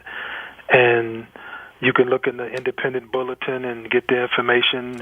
You can call me. You can come by the 79th Street Indoor Mall, and I would like 79th and East End. Yes, at 79th and East End. All right. But Salim, one more thing. Okay. I've learned the hard way, Salim, to not make mistakes I've made in the past. And so I'm saying this out of brotherhood. If I was a businessman downtown, for all of those people who say go downtown or go to City Hall and protest and let the mayor know, blah, blah, blah, blah, blah. If I was a businessman in any of those places that people are trying to exhort people to go down to, see, I know I would be able to see 500, 1,000 people come or whatever the case. And I know, especially if it's on a hot day, I know I could convince a large number of them to buy something I'm selling that's cold, some food. The way you shut something down is you don't visit it. You don't go to it. You stay away from it. You keep your energy, your money, your resource, and your time away from it, and you hoard that amongst yourself. All right, brother. All right, my man. All right. Thank you, man. Appreciate it, Sambini. All right. You see that we may be on the verge of committing some military resources to Syria. That means another bunch of dollars going over to prosecute some sort of grievance we have or some sort of allegiance we have with people who we don't even know who they are, really. We don't know who's involved in this Syrian protest and the Syrian opposition. Most observers say that it is highly dominated by jihadi forces, that is, folks who agree with the ideology of Al-Qaeda and similar organizations. Apparently, that's not enough to deter us from involved in all of this because, you see what's happening in the other places that we've invaded. And all of that has convinced me that despite all of our rhetoric about peace and security and whatnot in the Middle East, what we really want to do is foment civil war between the Sunni and the Shia. I think that's really what we're up to. If you think about it objectively, one would have to say, why not? I raised this last week, and it really seems to be a compelling argument why this country is so intent on invading these lands that are beset by religious sectarianism. Because when we leave, they're even more sectarian than they were before we came. And it looks like that may be what we want to happen. That may be our intent.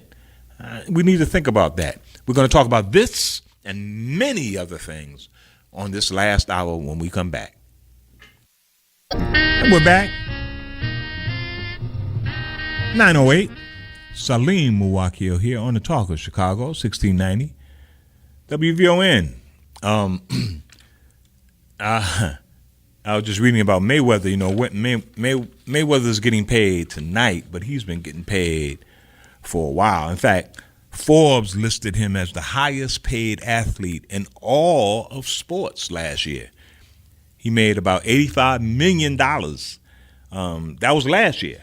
And so he's going to fight tonight for $32 million. He's expected to fight again in September if he wins tonight, which many people widely expect. It would be a pretty jarring upset were he to lose. But if he wins as expected, he will fight again in September, probably with the same kind of payoff. And of course, it's basically a basement for him. This is big money here, my hat's off to brother Mayweather. Have any of you seen this commercial about with the talking goat? It has been receiving a lot of controversy. It's a Mountain Dew commercial. It hasn't been aired, but it's online and all over the internet. In fact, it features this scenario where a woman who has been battered and I think even raped. I'm not sure if she's been raped, but she's certainly been battered, and she's at a lineup looking at suspects. All of the suspects are black except one, which is a talking goat. And the talking goat speaks with a black accent, and it is meant to be saying, to be portrayed as a black talking goat, or at least a culturally black talking goat. And there's been a lot of controversy. Mountain Dew has withdrawn the ad. It was created by this cat, Tyler, the Creator. You know, the brother who's with that hip hop group. I can't think of it right now, but it's a pretty outrageous group, and he's reputed to be a pretty creative guy, but this is a little bit over the top, and many people don't think it's in good taste. It's in some ways it's an absurd. It's an attempt to portray an absurd situation as a commercial, but it can easily be interpreted as over the top, and it's good that Mountain Dew pulled it. In fact, it's hard to see why they would choose someone like Tyler to create that kind of commercial in the first place. Back to the phones, brother Che. Hey man, how are you, sir? I'm wonderful, my brother. Assalamu alaikum. Walaikum salam. Yeah, it's a odd something. Odd Future is the name Odd of the Future, right, group. exactly. Yes, sir. Odd Future, but I actually received a text from Dr. Boyce Watkins last night, telling me he was very excited about the fact that he was instrumental in getting Mountain Dew to remove their support from Tyler, the Creator, and Lil Wayne, and it was interesting that he was so excited about it, so excited. And although I'm not for the messages, I start thinking to myself, like, okay, now what are we going to do to replace those guys? What are we going to do to, you know, one of the problems with hip-hop was that the older generations, the Dr. Boyce Watkins, the Calvin Butts, the Jesse Jacksons, they were good at criticizing hip-hop, Big Daddy Kane, MC Lyte, even Public Enemy, but they never held up any of the positive groups. So what you're doing is you're removing that income that these young people are getting, and you're not supporting anybody that's doing good hip-hop. Yes, that's a good point, man. You know, so that very good point. It becomes the because same they don't thing. know. I don't think they're knowledgeable enough about hip hop to even be able to distinguish what is good hip hop.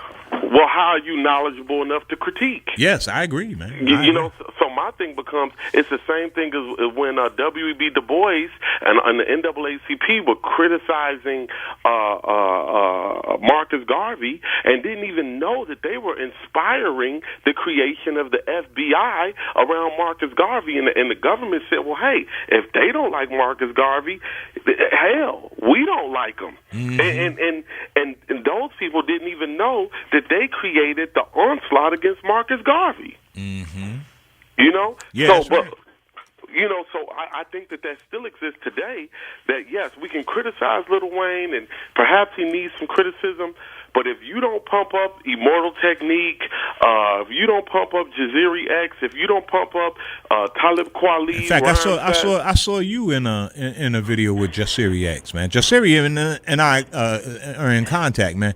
I saw you in a video with him. That was a pretty nice one too. Yeah, we did a immigration piece together. Yeah.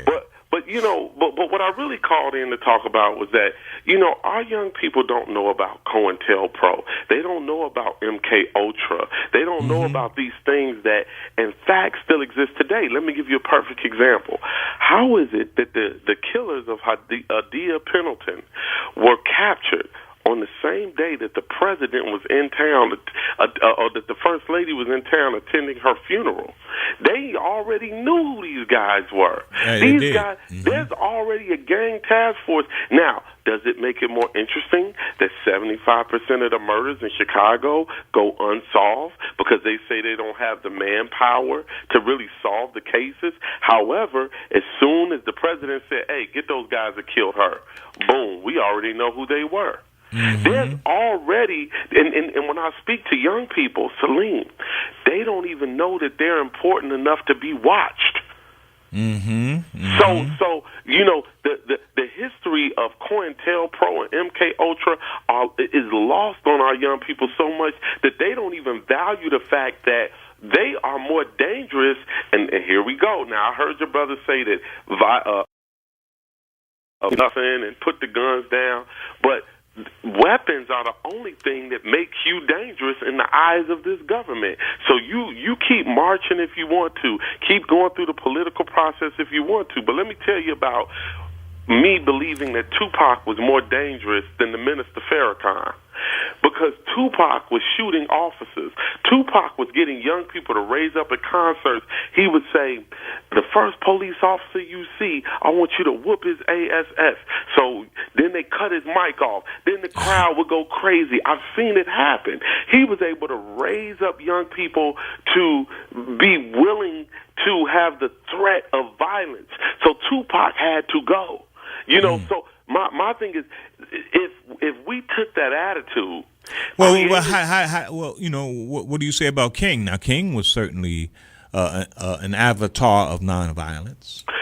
Was he? Because we all hear the rumors about King at the end of his life saying he was integrating his people into a burning building. We all know the rumors about King having meetings with the Honorable Elijah Muhammad. You know what I mean? So, but the Honorable Elijah Muhammad was also anti-violence. Well, this is something. Well, was he? Because at the end of the day, after Malcolm X died, what happened with the Nation of Islam? It descended into violence against each other. What if, you know, I don't know that the police who were afraid of the Nation of Islam, why were they afraid of them? They were afraid because of unity. And I'm not saying violence. I'm saying the threat of violence. That's right. That's what unity means. That's the implicit threat of unity, is that forces of coercion can be subverted and used against those who are trying to do the coercion. Yes. I'm not saying do violence. I'm saying the threat of violence, right? Yeah. So if these young people, you know why they're being watched? Because of the threat of if the violence was coordinated, what would happen? So who is this government afraid of? So you look at these NRA people, you look at these militias that are being formed. This government is terrified of them. So the problem we have is we don't have a sense of community and standard, right? So if you had community and standard and then had that threat on top of our standard, that's when you become an issue. So you look at the Nation of Islam at this point, the Nation of Islam is kind of like, we do our thing. We're trying to have financial freedom and independence, and but it's not really a violent threat to the government. So, but business as usual. Oh, okay. I got you. I understand. And I hear you, man. And that is a potent argument and often used to describe what happened in the 70s.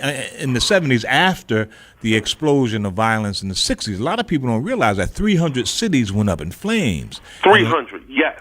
And a lot of people were very, very anxious about the possibility of revolution. And that's when affirmative action really became a serious change in the black community. Why did affirmative action become a serious thing? Because it was on fire. So the government moved to say, how do we calm these people down? I think let's level the playing field. If there's no threat of violence, there's no reason to level the playing field. And I'm not saying, go get your guns and arm yourselves.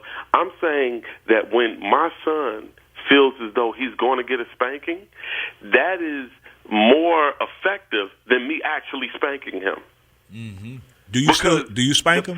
Do you spank him, Che? Well, man, my son is 6'1". Oh, right. I seen your son, right. So did you at one point? I did. Or would you now? Would you now? Let me say that. Dude, let me tell you, Salim, it goes to my point. The threat of what would happen if I went to do violence with my son makes me go about it a whole nother way. So now I have to mentally, like it's a mental strategic. I have to use wisdom on my son to get him to maneuver the way I want. Because guess what? My son plays football. He wrestles. He's bigger than me. You know what I mean? The threat of him trying to do violence, I could maybe win, but maybe I wouldn't. Right. So I got to go another way about it. Yes, sir. I believe the government works the same way. Yes, I'm more powerful than my son. I have more resources than my son. But the threat of if my son went crazy, I might get hurt. So the threat of if black people really raise up and go nuts and are together and unified, the government would probably win, but the government would also probably topple. Yes, sir. And these things, man, look, MK Ultra, COINTELPRO, they may be under a different name, but guess what? We don't even care anymore about what programs exist to watch our children. You sure don't. How do we find out about COINTELPRO? Some white hippies broke into the FBI and threw that information out. Well, actually, it was the Freedom of Information Act that eventually, forced it out in the Church Committee, Frank Church. They helped flush that information out. But it was at the instigation of an of the counterculture. Real strong countercultural pressure. We don't even know, Salim. Look, they know who the killers are in our neighborhood. It's known who they are. Why are they allowed to stay out there? Like, there's so much. If I told you about the record labels, the government, if you really want to go deep, I know exactly how the government and the record labels and the prison industrial complex is working hand in hand to condition and to market violence into our communities and to our children. I could tell you, look, the hypocrisy, Salim. Lupe sells way more records than Chief Keef, but Chief Keef gets more radio airplay than Lupe. But if you ask the DJs, they'll say, well, it's what sells. It's what the kids want to hear. It's what people want to buy. But I can name 5 artists right now who are positive that outsell any of the artists on radio. And nobody wants to address that. Well, there are people like I think Lance, Brother Lance Williams at yeah. Well, and Lance has been for many years, man, conducting a seminar in which he makes those very same connections that you suggest, the connections between corporate America and hip hop marketing and this whole the gangster rap violence orientation.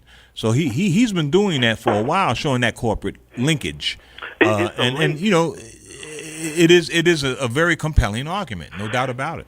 Think about this, Salim. Think about the fact that it went from the East Coast partying and all of that, and then the West Coast emerged because what were they doing? They were gangbanging. Then we found out, man, Ice Cube and NWA, those guys weren't really from the hood. They were middle class. So then it and we're not even going to talk about Eazy-E being with Ronald Reagan at the White House because he was donating to Republicans. Then it goes from the West Coast, when everybody found out it was Hollywood and it wasn't really real, then it went from the West Coast down south with Master P. That's real black right there. Ghetto Boys, too, right? Ghetto Boys. So it went down south. Now when you see T.I. and all these people financially independent, the South is kind of raising up in their maturity. So where did it come? Where the violence is, Chicago. That's where the industry is. That's where all of the kids are getting signed right now. It always comes to where the white supremacy establishment thought they were getting an authentic black experience. Right. And that authentic black experience was always violence. Yes. And criminalized. And criminality. Yes, sir. You know what I mean? And then when these guys start raising up in their maturity, it's going to go somewhere else. Very good points, my brother. I certainly appreciate you raising them. Thank you, man. I love you. Assalamu alaikum. All right. Walaikum salam, Ryan Fest. Brother Ryan Fest Smith. Brother's a insightful individual. Insightful brother. If only other hip-hop artists could be as insightful. Many are. There are many insightful hip-hop artists. Hip-hop is a varied genre with many, many different kinds of expressions, not simply the kind of gangsterish stuff that we see publicized in the mainstream, but very, very diverse. Back to the phones we go. Anita, good evening, my sister. How are you? I'm fine, thank you. Assalamu alaikum. Walaikum salam. I wanted to say something about what the brother was saying about the threat of violence. Yes. Well, everyone should have a right to defend themselves. There has to be some kind of order, of course, because we will hurt each other through our mutual, bickering like that. We will. But there's an eye for an eye, though. There is justice. If someone just, you forgive them and people don't change, and you give them time to figure it out, and you go on and make up the difference and say, that's okay, just don't do it to me anymore. As we see in America, it didn't happen for the African-American with the Caucasians. I'm sure some Caucasians have said slavery was a bad thing. Wouldn't want it to happen to anyone in my family, but there's still a great percentage of Caucasians that probably would like to see it happen to more people outside of even the black community. So, forgiving is good, but there has to be justice for people who don't understand that once you forgive them, that they should change and that you're not going to wait forever. And eye for an eye would allow you to not have the transgressions, go beyond what someone hurt you with. I wouldn't want to live by eye for eye because Caucasians could never pay us for what we suffered. There'd be a lot of blind people wandering around. Yeah, well, you don't want to threat fools because you don't want them to kill themselves. I mean, not even if you don't care, it's just not merciful all the time. But it is something that will stop too much, like children in Chicago, having a hard time going to school and not being able to get schools because people do, they will make sure justice isn't served if you don't do something. So I think Elijah Muhammad was saying, hey, tie your camel. I know your camel won't walk away, you know, but it might, because it's a camel, you know, it might walk away, so tie him, you know, so that, you know, you don't want him to walk away, just make sure he's not, you know, walking away from you. So I like what he said about self-defense, but you have to be real careful, because some people could play you on that and make a lot of people your enemies, you know, and say, well, he's violent, you know, it was him who did it. You don't want to get into that situation. But well, you know, I remember during this period, kind of what we were talking about in the beginning of the show, the Assata Shakur time, that era. There was the Black Liberation Army was convinced that the only way we can deal with this system was to up the ante, increase the threat of violence to America. That's the only way that they would respond. And the Nation of Islam at the same time was saying, look, y'all, let's not be foolish. Don't be juvenile about this. If you threaten violence on the most armed nation in the world, all they're going to do is come down on you and use the opportunity to do what they wanted to do in the first place, and that is to vamp on you. And so don't give them the pretext. And those were the competing themes at that time.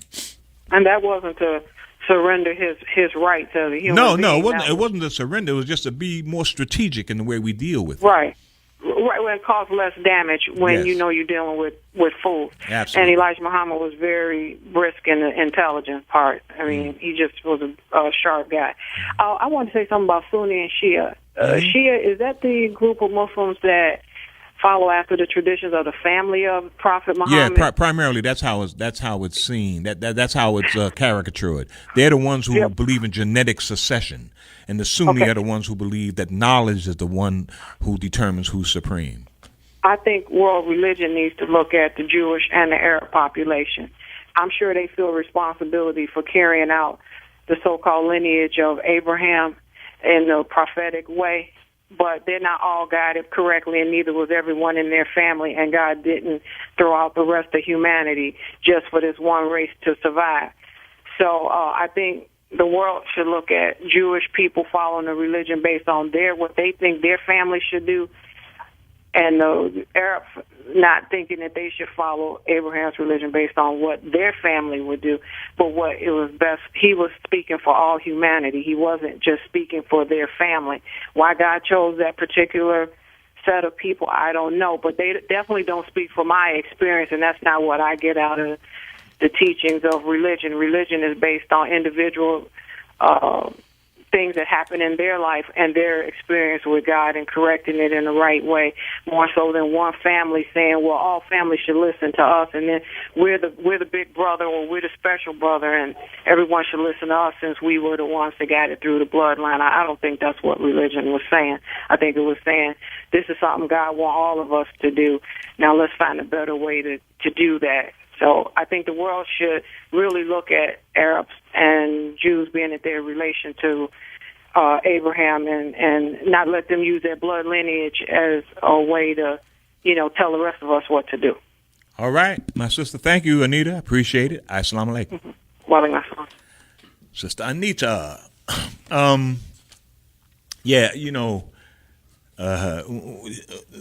Sister was saying about Arabs and Jews. It reminded me of this whole Semitic thing. I mean, I'll get into that at another time. Let's go back to the phones.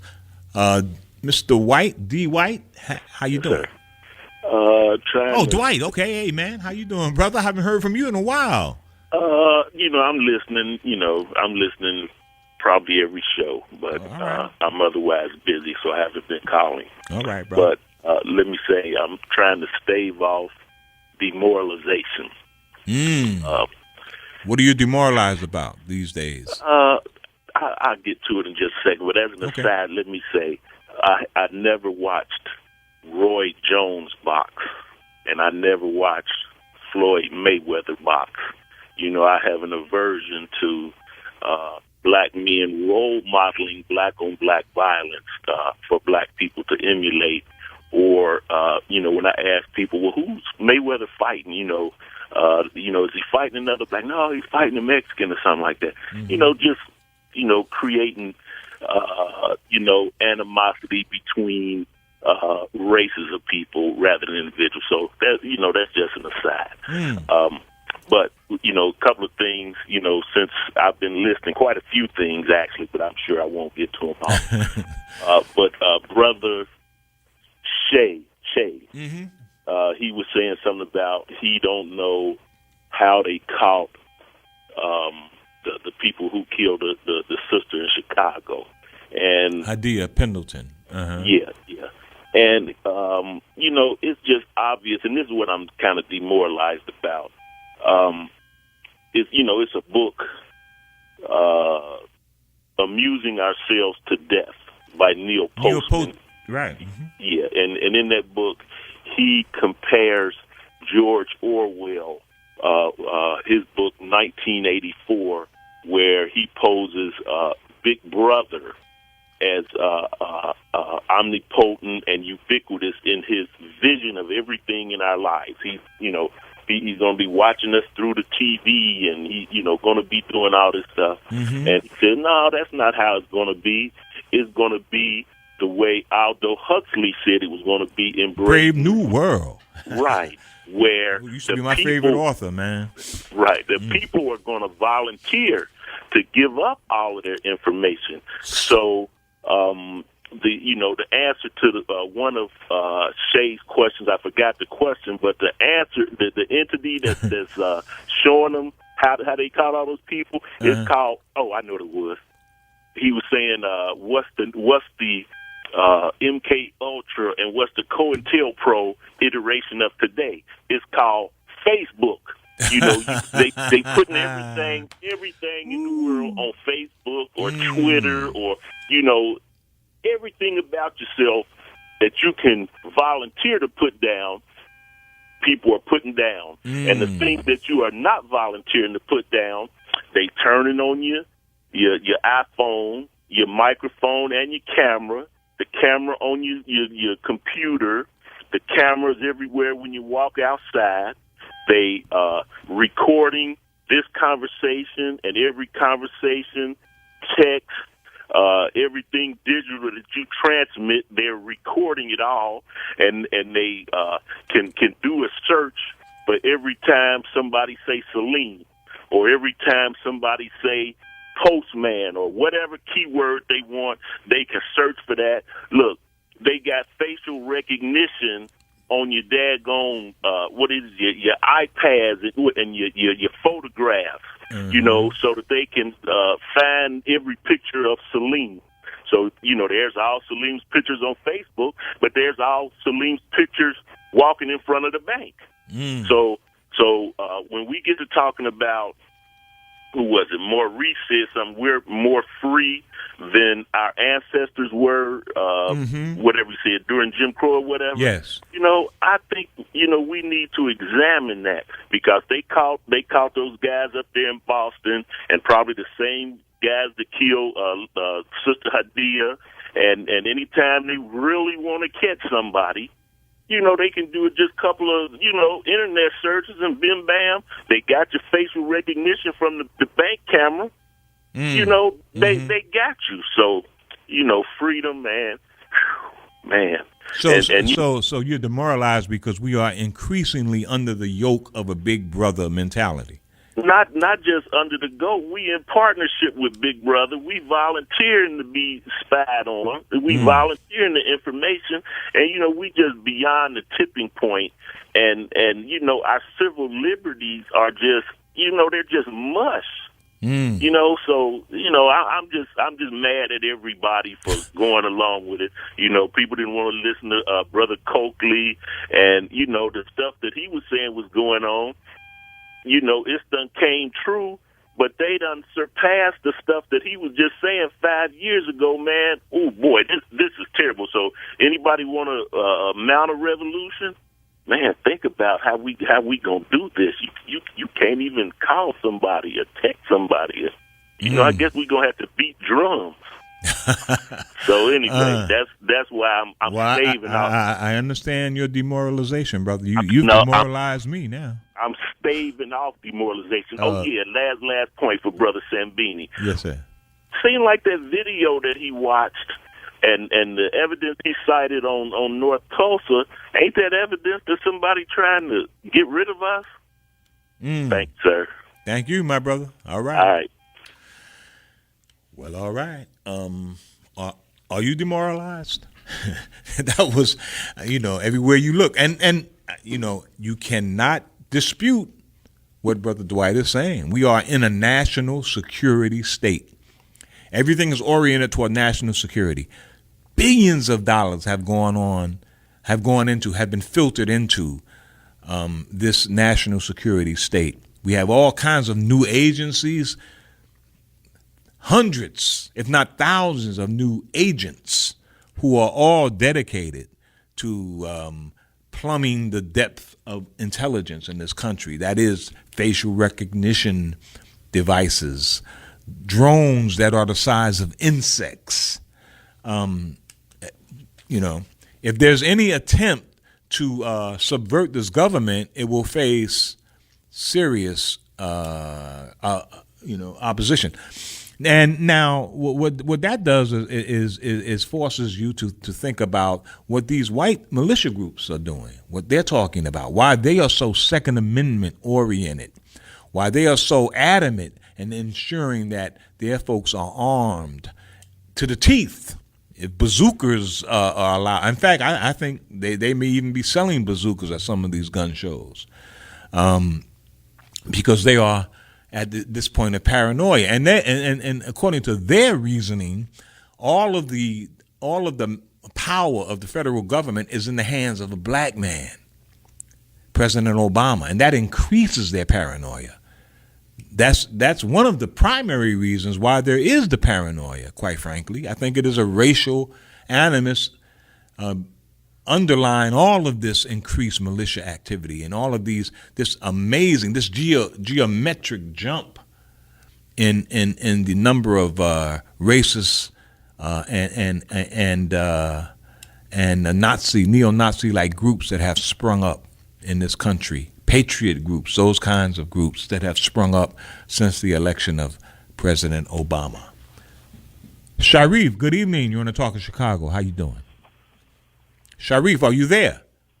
Yes, sir. Yes, sir. All right. Yes, sir. I was just calling, making reference to earlier you was saying about that we didn't know about the people, the rebels up in Syria, and this government and the CIA know about the people in Syria because they've been planning this for years and years and years.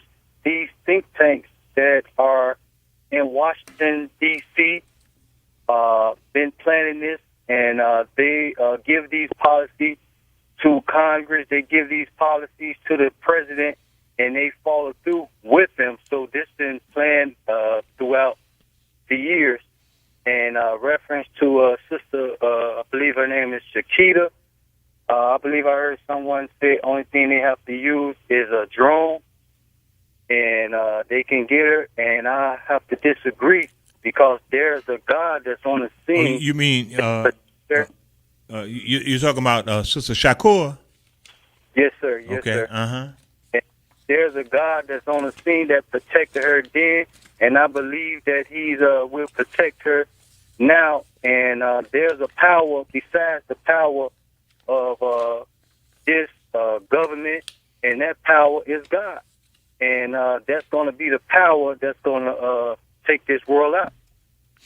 And that's all I have to say. If you say so, my brother. All right. Thank you, man. Appreciate it. All right. God will do it. Let's go to Pam. Hey, Pam. Good evening. How are you, my sister?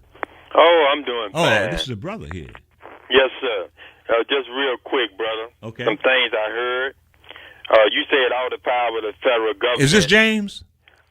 Yeah, some people call me that. All right. Alabama. They used to call you, sir. right? How you You doing, said man? all the power of the federal government is in the hands of a black man. That just made me smile. I mean, I'm saying that's what the militia. That's the way the militia is increasing their influences by making that point that a black man is in charge of all of this stuff. Yeah, but they know better than that. The real ones, they know better. Everything Brother Dwight mentioned is true. But do people realize that most of these things first appeared in print and film? Sure.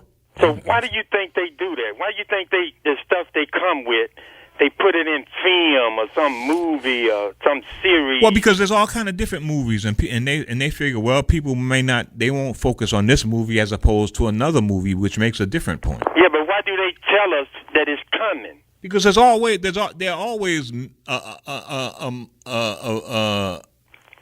variety of possibilities, and those are presented. Oh, well, I think they tell us that it's coming, then we would accept it more easily. Okay.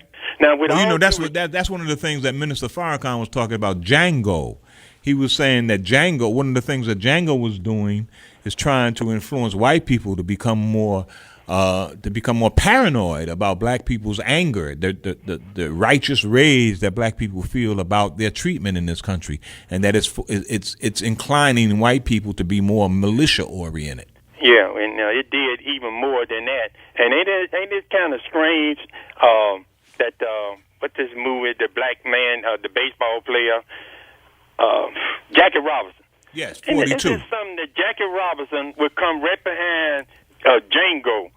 I mean that's kind of strange there, with all these derogatory terms for us. I mean, that's kind of strange there. Now, Brother Rhymefest, I just heard him that one time, but it seemed like he was saying the power structure is fearing young blacks. The potential of them resorting to violence, that the threat of violence is something that terrifies the power structure. Yeah, well, Brother Rhymefest, with all due respect, brother, these people don't care nothing about no young blacks, and they just use that as an excuse for slaughter. These people go all over the world slaughtering people. They ain't caring nothing about no young black. They flying these helicopters around like every night now, and these young blacks out here playing with these people. They do not know what they are doing. These people ain't thinking about them. That's just an excuse. I want to just, before I go, give praise to the member of Chris Cross who died this week. Uh-huh. I am doing that because I'm recognizing how we come up with so many things that capture not just America, but capture the world. Yes, sir. And it just shows how we can come up and how creative we are. Absolutely, brother. Absolutely. Yeah, and then those white supremacists who call this station trying to downgrade us, they know that. They know that. That's why we have to be slaughtered. They know how bad we are. They know it better than we know it.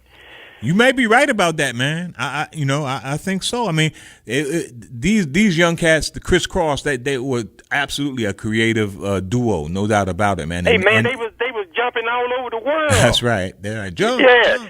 Now, the lady was talking about the UN. I kind of got a gist of what she was saying, and I just wanted to break it down like this. Okay. Any oppressed people that depends on the UN for any serious protection or liberation will see neither. The white power structures control the UN just like they control a lot of other entities in the world. That's very clear. Now, brother, what is it about the Boston bombing that you believe? What is it about the Boston bombings that I believe? Yeah, I mean, I find it hard to accept any of it. The more I read about it, the harder I find it to accept much of what has been portrayed in the mainstream media. Right. I don't believe nothing they say. These people lie like a rug. You can't believe nothing they say. Okay. So we are we are blind in all of this, right? The media. Well, because like you said, we don't have no media do any serious investigative reporting. So we're at their mercy. The Bulls win. All right. Hey, all right. So they on to the next round. These people mercy. All right, man. when they tell us something, we either take it or we don't.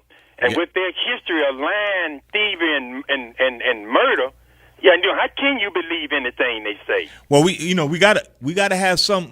There's got to be a shred of credibility to enable us to keep going, and so there have to be some level of belief. My brother, thank you. Yeah, but it won't be with them. hey, brother. Yeah. You still there? Huh? Go ahead.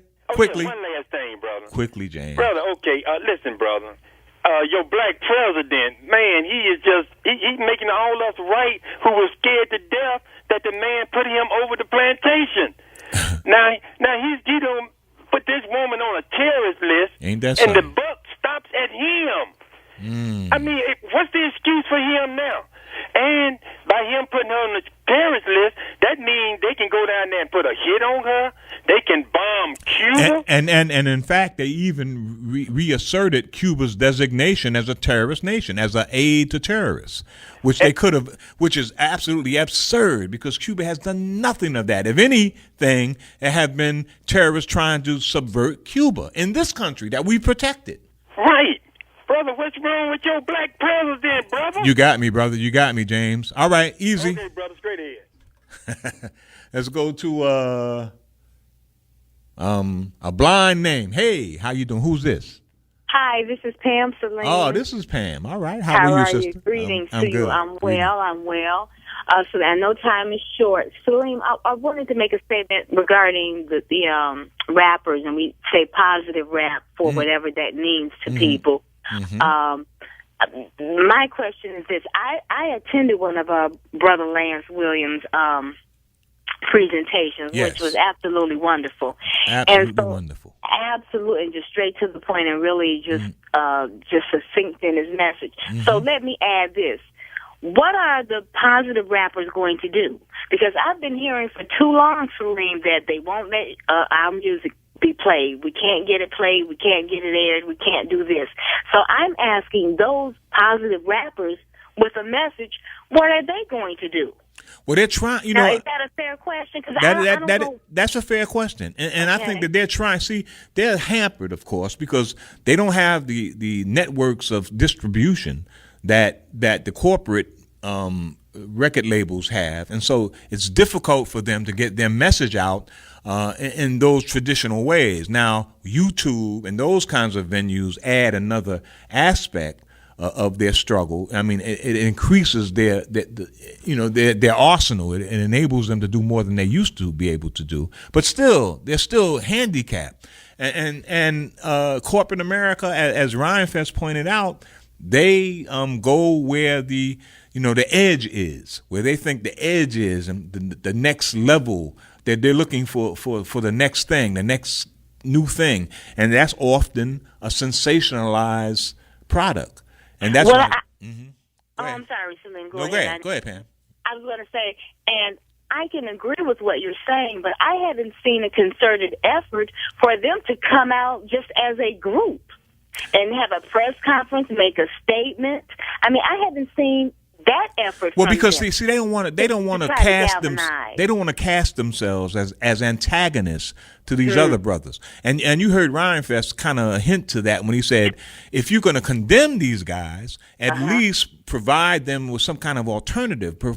Provide, Lil Wayne is making money. A lot of these guys are making money, and if you can't give them another source of income or provide a potential source of income, then you're not really providing an alternative that's plausible. So there can't be a coming together, a meeting between those two forces. I think they've been really trying to come up with there've been attempts to do that, and one of ironically, one of the most aggressive attempts to do it is by this octogenarian who we know as Minister Louis Farrakhan. Yes, I recall that. Yes, who is I say octogenarian, and he's the one who's pushing reconciliation between these two wings of the hip hop community, or try to create some reconciliation, some area of consensus where they can agree to do some positive things.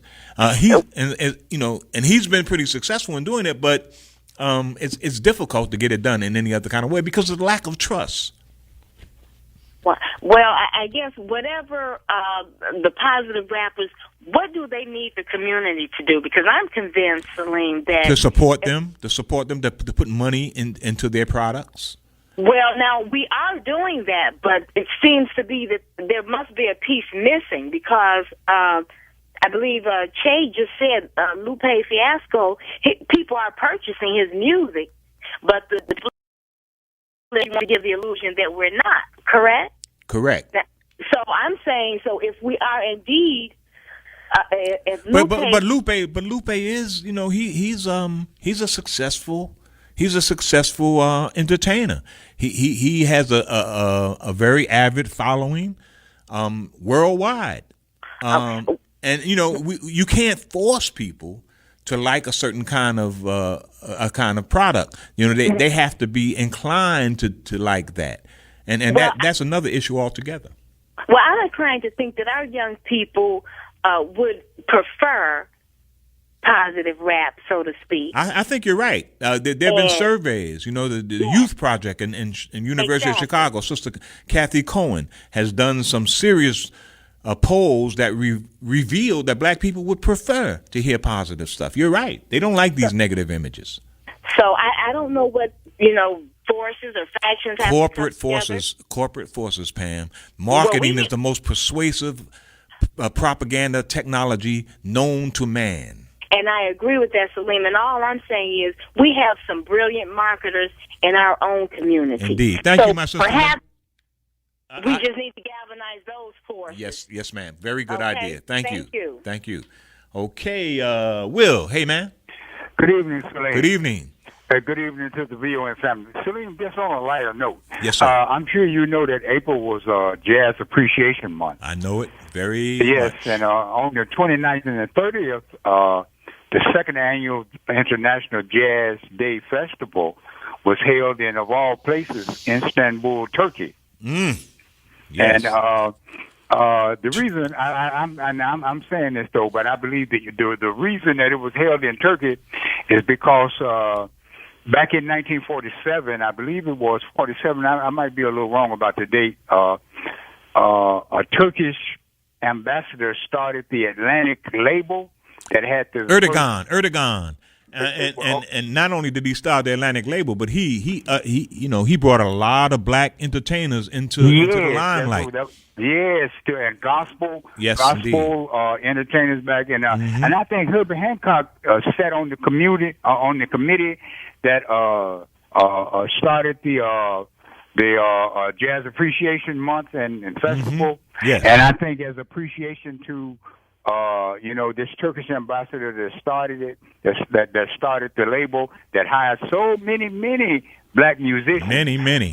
He suggested that it be held in Istanbul, and it was held there. I wonder how did it go? I haven't heard about it. But that thank you. That's a very good point, man. And Turkey has always been a hotbed of jazz. I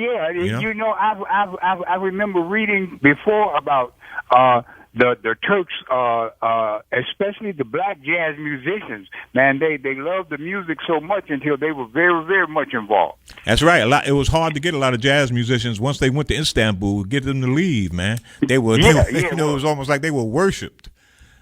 Because the Turks really liked it. But Salim, in the interest of time, man, I'll move on and say peace and power to the people. All right, thank you, Will. I'll let you next month. All right, man. Thank you, man. Very good point. A lot of people don't realize how deeply other cultures have felt about our creative product. Japan is another nation that is deeply reverential toward our jazz artists, much more so than we are in this country. T, good evening. How you doing, Salim? I'm well. How are you? I'm doing well. Good. Quick question. I just wanted to ask you, maybe a hypothetical, but if America was trying to get arms over to the rebels in Syria, what indirect country would they use? And I'm sure you know in terms of the history how we've done that indirectly. Oh. So we say directly we're not giving arms. Well, it's ironic. I was just talking about Turkey and jazz, but Turkey would also be probably the country that they would use. Because Turkey has indicated its animosity to Syria at this point. A lot of folks are surprised by that, But Turkey is run by a mildly Islamist government, and they are Sunni oriented. Syria is basically a Alawite or Shia dominated regime, and a lot of Sunnis were very, very much against that, and so they're using this opportunity to push against Assad of Syria, who is an Alawite. I hear you. Let me throw out another question. And this is respectful, but I'm assuming you were living during the time of COINTELPRO, yes, sir. And in particular with Hampton. I'm just curious, what publications? I mean, outside, I think one of the Chicago publications, the mainstream, broke the story years later, something like that. But what publications were actually coming close to blaming the government and having evidence, et cetera, before? A lot of publications, man. At the time when it happened, there was the Village Voice, there was the East Village Other. There was Guardian newspaper. There was More, which was based in Chicago, which was a journalistic newspaper, which did a lot of investigations into the Hampton killing. There were a lot of alternative publications that were very skeptical of the police story. I mean, was it anywhere close to the fact that, I think with Hampton, for example, and I mean, we could just go across the board with Latin America, but when Hampton, it was almost like, all the bullets were coming in one direction. I mean, were they just throwing stuff up like the government is corrupt, or did they have something even close to the evidence? Well, the evidence came out later. At the time, in fact, it was a Sun-Times reporter who revealed that all of the bullets were from the police. Right, but I'm saying, were there any underground publications that came anywhere close to that before the Sun-Times? Many underground publications. Most of them were very critical and condemnatory of the government. It was very little credibility given to the government, to the police story about the killing of Fred Hampton and Mark Clark. Very little credibility. Most activists were absolutely contemptible of the police's story. Okay. All right. Thank you, brother. Telly. Yes, sir. Quick. Hey, man. Are you there? I think. Hello? Yes, sir. Yes. Quickly. Brother Salim? Yes, sir. Yes, this is Brother Imani. How you Hey, doing? man. How are you, Imani? Yeah, I'm okay, man. Look, I want to talk about this seal and carry gun law that they're trying to bring into where everybody can seal and carry guns. Yes. I think it's a bad mistake for black people because what's going to happen is corporate America is trying to take over the prison system. They are going to try to have certain areas where you have key codes or barcodes to go to another area. And maybe that's why they keep, let's say, okay, I live in Inglewood. Hey, Telly, I'm sorry, man. I put you on too late. I thought maybe we can get a real quick thing, but we don't have time. I have to talk to you next time, my brother. You always do that to me, Salim. Oh, man. But you don't call. You got to call a little earlier, man, and then we can do it. All right, bro.